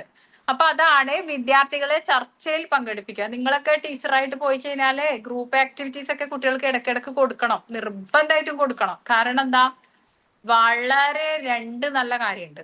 ക്ലാസ് റൂമിനകത്ത് നടക്കുന്ന ആ ഓൺ ടൈമില്ല സംഗതി അല്ലാതെ അവനിക്ക് നാളെ ഫ്യൂച്ചറിൽ വളരെ യൂസ്ഫുൾ ആവും ഈ ഗ്രൂപ്പ് ആക്ടിവിറ്റീസ്. എങ്ങനെയാണെന്നറിയാം, മറ്റുള്ളവരുടെ ഒപ്പീനിയൻസ് കേൾക്കാനും അതിന് എനിക്ക് എന്റെ ഒപ്പീനിയൻസ് ഷെയർ ചെയ്യാനും, എനിക്കത് ഇഷ്ടപ്പെട്ടില്ലെങ്കിൽ അത് വേണ്ട എന്ന് പറയാനും, ഒരാൾ അഭിപ്രായം പറയുമ്പോൾ എനിക്കത് അക്സെപ്റ്റബിൾ ആവണുണ്ടോ, ഇതൊക്കെ ചിന്തിക്കാനുള്ള കഴിവ്, ഒരാളുടെ പേഴ്സണാലിറ്റി ഡെവലപ്മെന്റ് ആണ് അവിടെ നടക്കുന്നത്.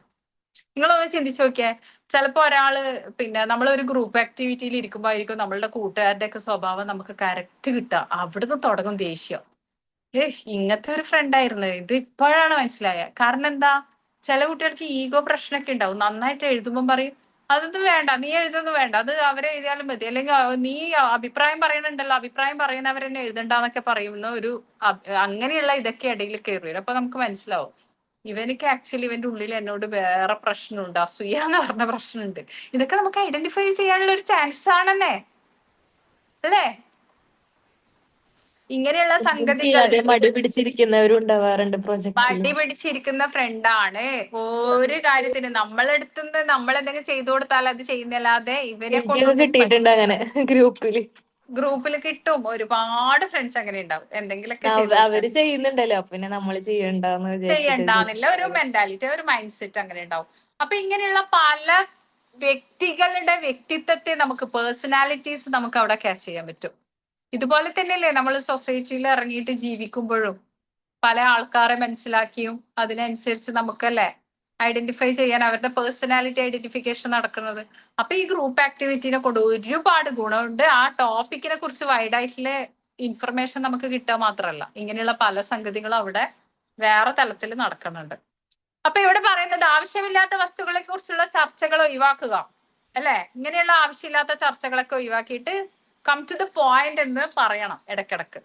നമ്മള് ഫ്രണ്ട്സ് ഒക്കെ വീക്ക് ആണെങ്കിൽ നമ്മൾ കയറിയിട്ട് അങ്ങ് പറയാന്നേ, നമ്മൾ സ്റ്റാർ ആവാ, നമ്മൾ പറയാം കം ടു ദ പോയിന്റ്, അത് വിട്, അല്ലെ? Leave it and come to the point, അത് വിട്, എന്നിട്ട് പോയിന്റിലേക്ക് വരും. എനിക്ക് ചില സമയത്തുണ്ട് കേട്ടോ, നിങ്ങൾക്കൊക്കെ ഉണ്ടാവുന്ന അറിയില്ല, ഒരു സംഗതി നമ്മൾ സംസാരിക്കണതിനിടക്ക് വെറുതെ എന്തൊക്കെയോ പറയാൻ വരുമ്പോ പ്രഷർ ഇങ്ങനെ വരും, ദേഷ്യം വരും. കാരണം എന്താണെന്നറിയോ, നമ്മള് ചിന്തിച്ച കാര്യത്തെ കുറിച്ചായിരിക്കില്ല സംസാരിക്കുക, നമുക്ക് ആവശ്യമുള്ള സംഗതിയെ കുറിച്ചായിരിക്കില്ല സംസാരിക്കുക. അവിടെ വേറെ എന്തൊക്കെയോ കാര്യങ്ങൾ പറഞ്ഞിട്ട് അത് ഇങ്ങനെയല്ലേ, അത് അങ്ങനെയല്ലേ. അപ്പൊ ഞാൻ പറയാറുണ്ട്, just leave it and come to the point. അത് നമ്മൾ എപ്പോഴും എവിടെയായാലും പറയാൻ ശ്രമിക്കണം, അല്ലേ? ഒരുപാട് എവിടെയൊക്കെയോ എന്തൊക്കെയോ സംസാരിക്കുമ്പോ പ്രശ്നങ്ങൾ രൂക്ഷമാവുകയാണ്. അല്ലെങ്കിൽ പാസ്റ്റിനെ കുറിച്ച്, കഴിഞ്ഞുപോയ സംഗതിയെ കുറിച്ച് സംസാരിക്കുമ്പോഴും പ്രശ്നങ്ങൾ രൂക്ഷമാവുകയാണ്. അപ്പൊ നമുക്കിപ്പോ സഡൻലി ഒരു ഡിസിഷൻ എടുക്കേണ്ട ഒരു കാര്യമാണ്. ഒരു കൗൺസിലിങ്ങിന് ഒരു കുട്ടി വന്നിട്ടുണ്ട് എന്റെ മുമ്പിൽ. അപ്പൊ ആ കുട്ടിന്റെ ഒരുപാട് പാസ്റ്റിലെ സംഗതികൾ ഇങ്ങനെ എക്സ്പ്ലെയിൻ ചെയ്ത് പറയണ്ട, നമുക്ക് ജസ്റ്റ് ഒരു ഒരു ഐഡിയ കിട്ടിയാൽ മതി. അപ്പൊ പെട്ടെന്ന് നമുക്ക് ക്യാച്ച് ചെയ്യാൻ കഴിയും. ഒരു ഐഡിയ കിട്ടിക്കഴിഞ്ഞാൽ പിന്നെ അതിനെ കുറിച്ച് പറഞ്ഞ് കരയുമ്പോ ആക്ച്വലി ദേഷ്യം വരും, എന്തിനാ അങ്ങനെ അതിനെ കുറിച്ച് കഴിഞ്ഞതിനെ കുറിച്ച് പറഞ്ഞ് കരയണേ. അപ്പൊ നമ്മൾ എന്താ അഡ്വൈസ് ചെയ്യാം, just leave it and come to the point. എന്താണ് നമുക്ക് ഇതിന് മൂവ് ഓൺ ചെയ്യാനുള്ളത്, അല്ലെ? ആ ഒരു ആക്ഷൻ നമ്മളെ ലൈഫിൽ എവിടെ ആയാലും ഒരുപാട് നമ്മളെ മുഷിപ്പിക്കുന്ന ആൾക്കാരുണ്ടാവും. അപ്പൊ അവർ നമ്മൾ പറയേണ്ടടുത്ത് പറയാം, വേണ്ടാത്തതൊന്നും സംസാരിക്കേണ്ടെന്ന് പറയാറില്ലേ, അത്രയെങ്കിലും സംസാരിക്കാൻ നമ്മൾ ചെയ്യാം. നമ്മളെ ലൈഫിൽ കുറെ കാര്യങ്ങളിൽ മറ്റുള്ളവർ വന്നിട്ട് ഇൻവോൾവ് ആയിട്ട് ഒരുപാട് അഭിപ്രായം വരും. അപ്പൊ പറയും, വേണ്ടാത്തത് സംസാരിക്കേണ്ട ആവശ്യമില്ല, എനിക്ക് ഇതിലൊന്നും താല്പര്യമില്ല, അല്ലെ? I'm not interested. ഇത്രയെങ്കിലും നമ്മൾ പറയാൻ പഠിക്കാം. നമുക്ക് ഒരു പേഴ്സണാലിറ്റി ഉണ്ടോ, അതിന് വാല്യൂ കൊടുക്കാം. അപ്പൊ ഇവിടെ അത്രയാണ് പ്രോബ്ലം സോൾവിങ്, പിന്നെ വേണ്ടാത്തത് സംഗതികൾ ഒഴിവാക്കുക, ഇതൊക്കെ ഗ്രൂപ്പ് ആക്ടിവിറ്റീസ് കിട്ടുന്നുണ്ട്. നല്ല സംഗതിയാണ്. ഒരു വ്യക്തിത്വ വികസനം, പേഴ്സണാലിറ്റി ഡെവലപ്മെന്റിൽ അടിപൊളി സംഗതിയാണ് ഗ്രൂപ്പ് ആക്ടിവിറ്റീസ്. അപ്പൊ വികസനത്തിന് മെയിൻ ആയിട്ട് വരുന്നത് ഇതൊക്കെ തന്നെയാണ്. അതായത് ചർച്ചകളിൽ പങ്കെടുക്കുക, അവിടെ ആവശ്യമില്ലാത്ത വസ്തുക്കളെ ഒഴിവാക്കുക, സൈദ്ധാന്തികമായിട്ടുള്ള, അതായത് നല്ല വാല്യുബിൾ ആയിട്ടുള്ള സംഗതികളെ ഇൻക്ലൂഡ് ചെയ്തിട്ട് കൊണ്ടുപോവുക. ദെൻ മേന്മകളുണ്ട് ഇവിടെ പറയുന്നത്, അതായത് ചിന്താശേഷി, നമ്മളുടെ ആ ഒരു, നമുക്ക് എപ്പോഴും എന്തും ചിന്തിക്കാനുള്ള ആ ഒരു പിന്നെ ചിന്താശേഷി അത് ഡെവലപ്പ് ആവണുള്ളൂ, അതിനെ ഉത്തേജിപ്പിക്കണുണ്ട്. അവിടെ നമ്മളിങ്ങനെ ചിന്തിക്കും, എന്റേതായിട്ട് എന്തെങ്കിലുമൊക്കെ പറയണ്ടേ, അപ്പൊ നമ്മളിങ്ങനെ ചിന്തിക്കും. എന്തെങ്കിലും കാര്യമായിട്ട്, അതായത് ഒരു കുട്ടി, എന്റെ ഒരു ഫ്രണ്ട് ഈ ഗ്രൂപ്പ് ആക്ടിവിറ്റിയിൽ എന്തെങ്കിലും ഒരു അഭിപ്രായം പറഞ്ഞു, അപ്പൊ അതന്നെ എനിക്കും പറയാൻ കഴിയില്ല. അത് ഓഫ് കോഴ്സ് അങ്ങനെ തന്നെയാണ്, നമുക്ക് തന്നെ അതന്നെ പറയാൻ കഴിയില്ല. അപ്പൊ നമ്മൾ വേറെ വെറൈറ്റി ചിന്തിക്കും, അല്ലേ? Hi, what's your name?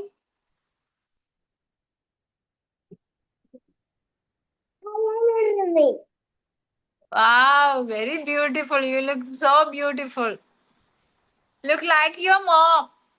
മൂസിനെ പോലെ തന്നെ ഉണ്ടല്ലേ? ചെറുങ്ങനെ. എവിടെയോ ആ ഒരു ലിപ്പിന്റെ ആ ഒരു പോർഷൻ മൂസിനാന്റെ നന്നായിട്ട് കിട്ടിയിട്ടുണ്ട്. ഓക്കെ, ഞാൻ ക്ലാസ് എടുക്കാണേ, അവിടെ അനങ്ങാതി ഇരുന്നോളണം. ഓക്കെ അല്ലേ? എഗ്രി? അപ്പൊ നമുക്ക് ഇതിൽ നിന്നുള്ള മേന്മകള് കുട്ടികൾക്ക് പഠന താല്പര്യം ജനിപ്പിക്കുന്നുണ്ട്. നമ്മൾ നമ്മളുടേതായിട്ടുള്ള വെറൈറ്റി ഒപ്പീനിയൻസ് ഒക്കെ നമ്മൾ ഇങ്ങനെ ചിന്തിക്കും. എന്റെ ഫ്രണ്ട് അത് പറഞ്ഞപ്പോ അത് ഞാൻ പറയാൻ പാടില്ല, വെറൈറ്റി പറയണം. അപ്പൊ അങ്ങനെയുള്ള കാര്യങ്ങള്, പ്രശ്ന നിർദ്ധാരണ രീതി, പ്രോബ്ലം സൊല്യൂഷൻ കാണുന്നുണ്ട്. പിന്നെ അധ്യാപകനും കുട്ടിയും തമ്മിലുള്ള ആ ഒരു കമ്മ്യൂണിക്കേഷൻ ബോണ്ട് ഉണ്ടാവുന്നുണ്ട്.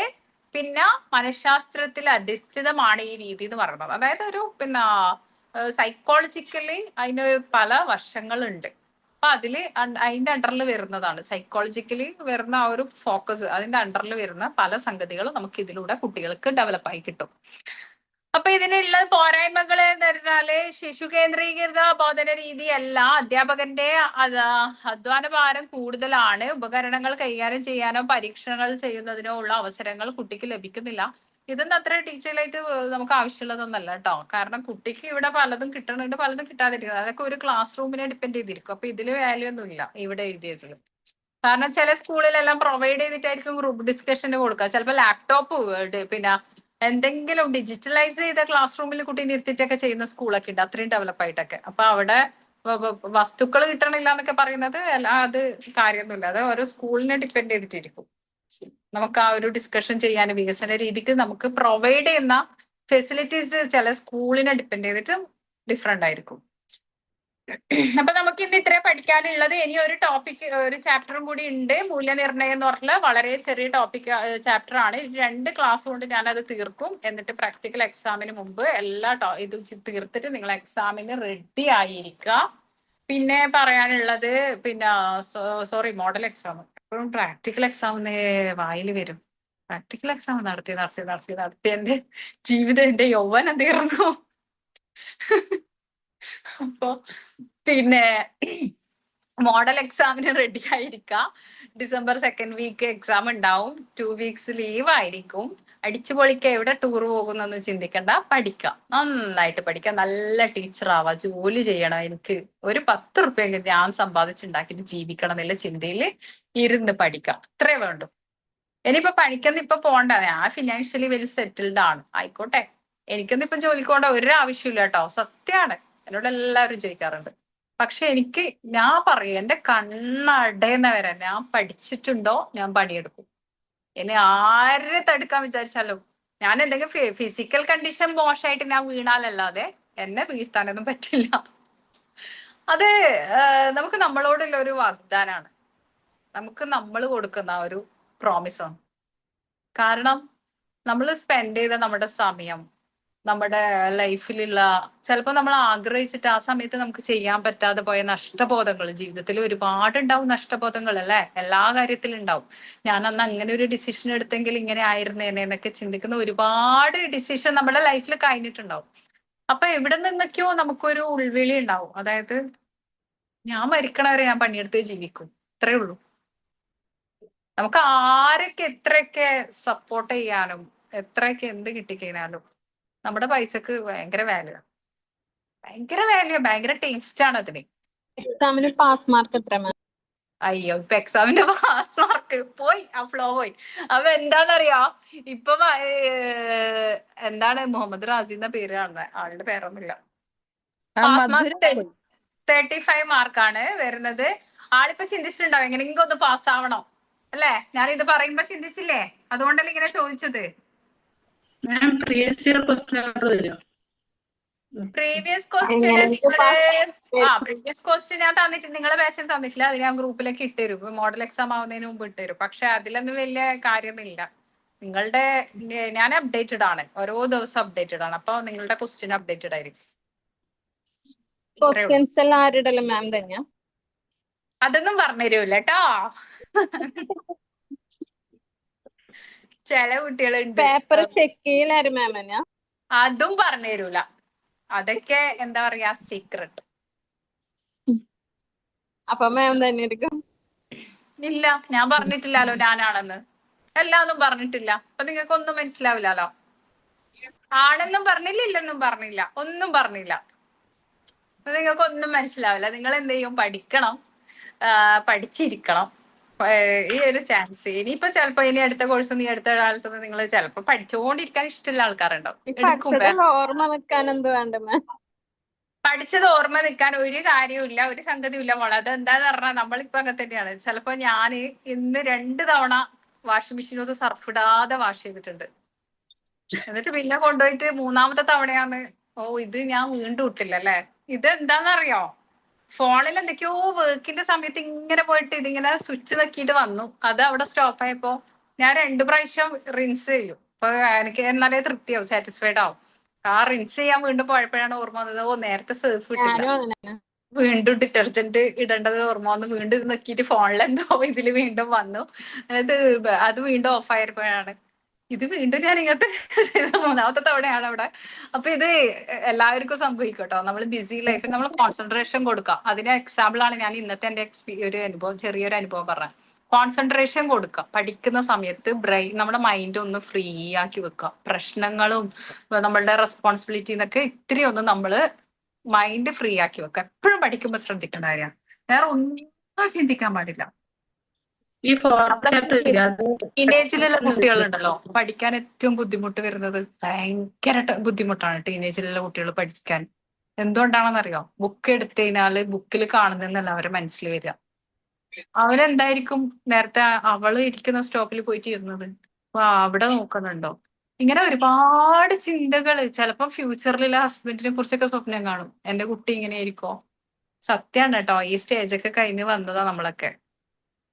അപ്പോ ഒരുപാട് കാര്യങ്ങള് മൈൻഡിൽ വരും, അതിലും കുറെ പൈങ്കിളായിരിക്കും. അപ്പൊ അതിലൊക്കെ നമ്മൾ എന്ത് ചെയ്യാ? കോൺസെൻട്രേഷൻ കൊടുക്കുക, ഫോക്കസ് ചെയ്യുക, നല്ല കോൺസെൻട്രേഷൻ കൊടുക്കുക. എന്നിട്ട് ചെയ്യേണ്ട സംഗതി, മൂന്നാമത്തെ സംഗതി, പോയിന്റ് നോട്ട് ചെയ്യുക. ചെറിയ 1-2 വേർഡ് ഇങ്ങനെ നമ്മളെ ബ്രെയിനിലേക്ക് എടുക്കുക, ബാക്കിയൊക്കെ ജസ്റ്റ് വായിച്ചു വിടുക. ഈ 2 വേർഡിന്റെ കൂടെ ബാക്കി വരുന്ന വേർഡ് നിങ്ങളുടെ ഭാഷ ആഡ് ചെയ്യുക. മനസ്സിലാവുന്നുണ്ട് എല്ലാവർക്കും? എല്ലാ എക്സാമും പാസ്സാകാൻ പറ്റും, എല്ലാ എക്സാമും സിമ്പിൾ ആയിട്ട് പാസ്സാകാൻ പറ്റും. ഞാൻ ഇങ്ങനെ പഠിക്കാം, എക്സാമിന്റെ തലേന്ന് ഇരുന്നിട്ട് പഠിക്കാം. നിങ്ങളൊന്നും അങ്ങനെ പഠിക്കണ്ട കേട്ടോ. ഈ പഠിക്കാൻ ഒരു മൂഡ് വരുന്നില്ല, അതെന്താ വരാത്ത?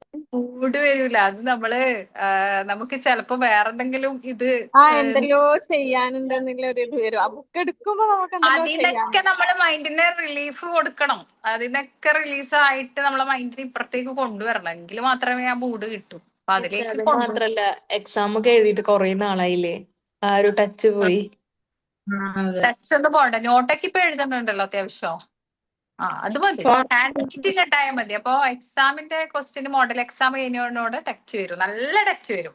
എക്സാം ഒന്ന് കഴിഞ്ഞിട്ടെങ്കിലും നല്ല ഇത് വരും. അതിനാണ് മോഡൽ എക്സാം നടത്തുന്നത്. നിങ്ങളെ മെയിൻ എക്സാം അടുത്തടുത്താ ഉണ്ടാകുക? ഓ 3 എക്സാം അടുത്തടുത്താ ഉണ്ടാകുക? ഒരു അടുത്തടുത്ത ദിവസം ഉണ്ടാകുക? അടുത്തടുത്ത ദിവസങ്ങളിലാണ്. അങ്ങനെ ഗ്യാപ്പ് അങ്ങനെ കൊടുക്കാറൊന്നുമില്ല കേട്ടോ. 1 വീക്ക് കൊണ്ട് എക്സാം കഴിയോ? ഇപ്പൊരു അടുപ്പിച്ച് 5 days പെട്ടെന്ന് കഴിയും.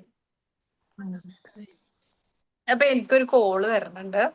പിന്നെ എന്നാൽ ഈ ഓൺലൈനായിട്ട് എക്സാം എഴുതുമ്പോ ക്വസ്റ്റ്യൻ നമ്മൾ എഴുതിയെടുക്കണം? ക്വസ്റ്റ്യൻ ഒന്നും എഴുതണ്ട, നമ്പർ ഇട്ടിട്ട് ആൻസർ എഴുതാം, അത്രേ ഉള്ളൂ. ഓൺലൈനിലായാലും ഓഫ്ലൈനിലായാലും സെയിം മെത്തേഡാണ് ഫില്ല് ചെയ്യാനുള്ള ഫോമും കാര്യങ്ങളൊക്കെ. എക്സാമിനെ കുറിച്ച് ഞാൻ അതിനു മുമ്പ് ക്ലാസ് വെച്ചിട്ട് പറഞ്ഞുതരും കേട്ടോ, ഡീറ്റെയിൽ ആയിട്ട് പറഞ്ഞുതരും. കാരണം ഇപ്പം കേട്ടതിന് എക്സാം ആകുമ്പോഴേക്കും നിങ്ങൾ മറക്കും, അത് ഉറപ്പാണ്. അതുകൊണ്ട് പറയുന്ന വെറുതെ വേസ്റ്റ് ആണ്, എന്റെ സമയം വെറുതെ വേസ്റ്റ് ആക്കിയ. അപ്പൊ നമുക്ക് ക്ലാസ് വൈൻഡപ്പ് ചെയ്യാം. ഓ ഫോർത്ത് ചാപ്റ്റർ ടെക്സ്റ്റ് ബുക്കിലുള്ള നോട്ട് മാം നോട്ട് തന്നില്ലേ, അത് വരുമോ? ഞാൻ നോട്ട് തന്നതേ വരും, ഞാൻ നോട്ട് തന്നതേ ക്വസ്റ്റ്യൻ വരും. വേറെ ഒന്നും പഠിക്കണ്ട, അത് മാത്രം പഠിച്ചാൽ മതി. ഓക്കെ ആണോ? ഈ നോട്ട് മാത്രം പഠിച്ചാൽ മതിയോ? നോട്ട് പഠിച്ചാൽ മതി. ടെക്സ്റ്റ് ബുക്കിൽ പിന്നെ നിങ്ങൾ ഈ ക്ലാസ്സിൽ നിന്ന് എന്തെങ്കിലും എഴുതി വെക്കുന്നില്ലേ, അത് നോക്കിയാൽ മതി കേട്ടോ. ക്ലാസ് ടൈം എന്തെങ്കിലും എഴുതി വെക്കുന്ന പോയിന്റ് ഇങ്ങനെ എഴുതുന്നുണ്ടെങ്കിൽ കുട്ടികൾ മാർക്ക് ചെയ്യുന്ന കുട്ടികളൊക്കെ ആണെങ്കിൽ അതൊന്ന് നോക്കിയാൽ മതി. അത് പഠിച്ചു കഴിഞ്ഞാൽ കുറച്ചും കൂടി യൂസ്ഫുൾ ആവും, അത്രേ ഉള്ളൂ.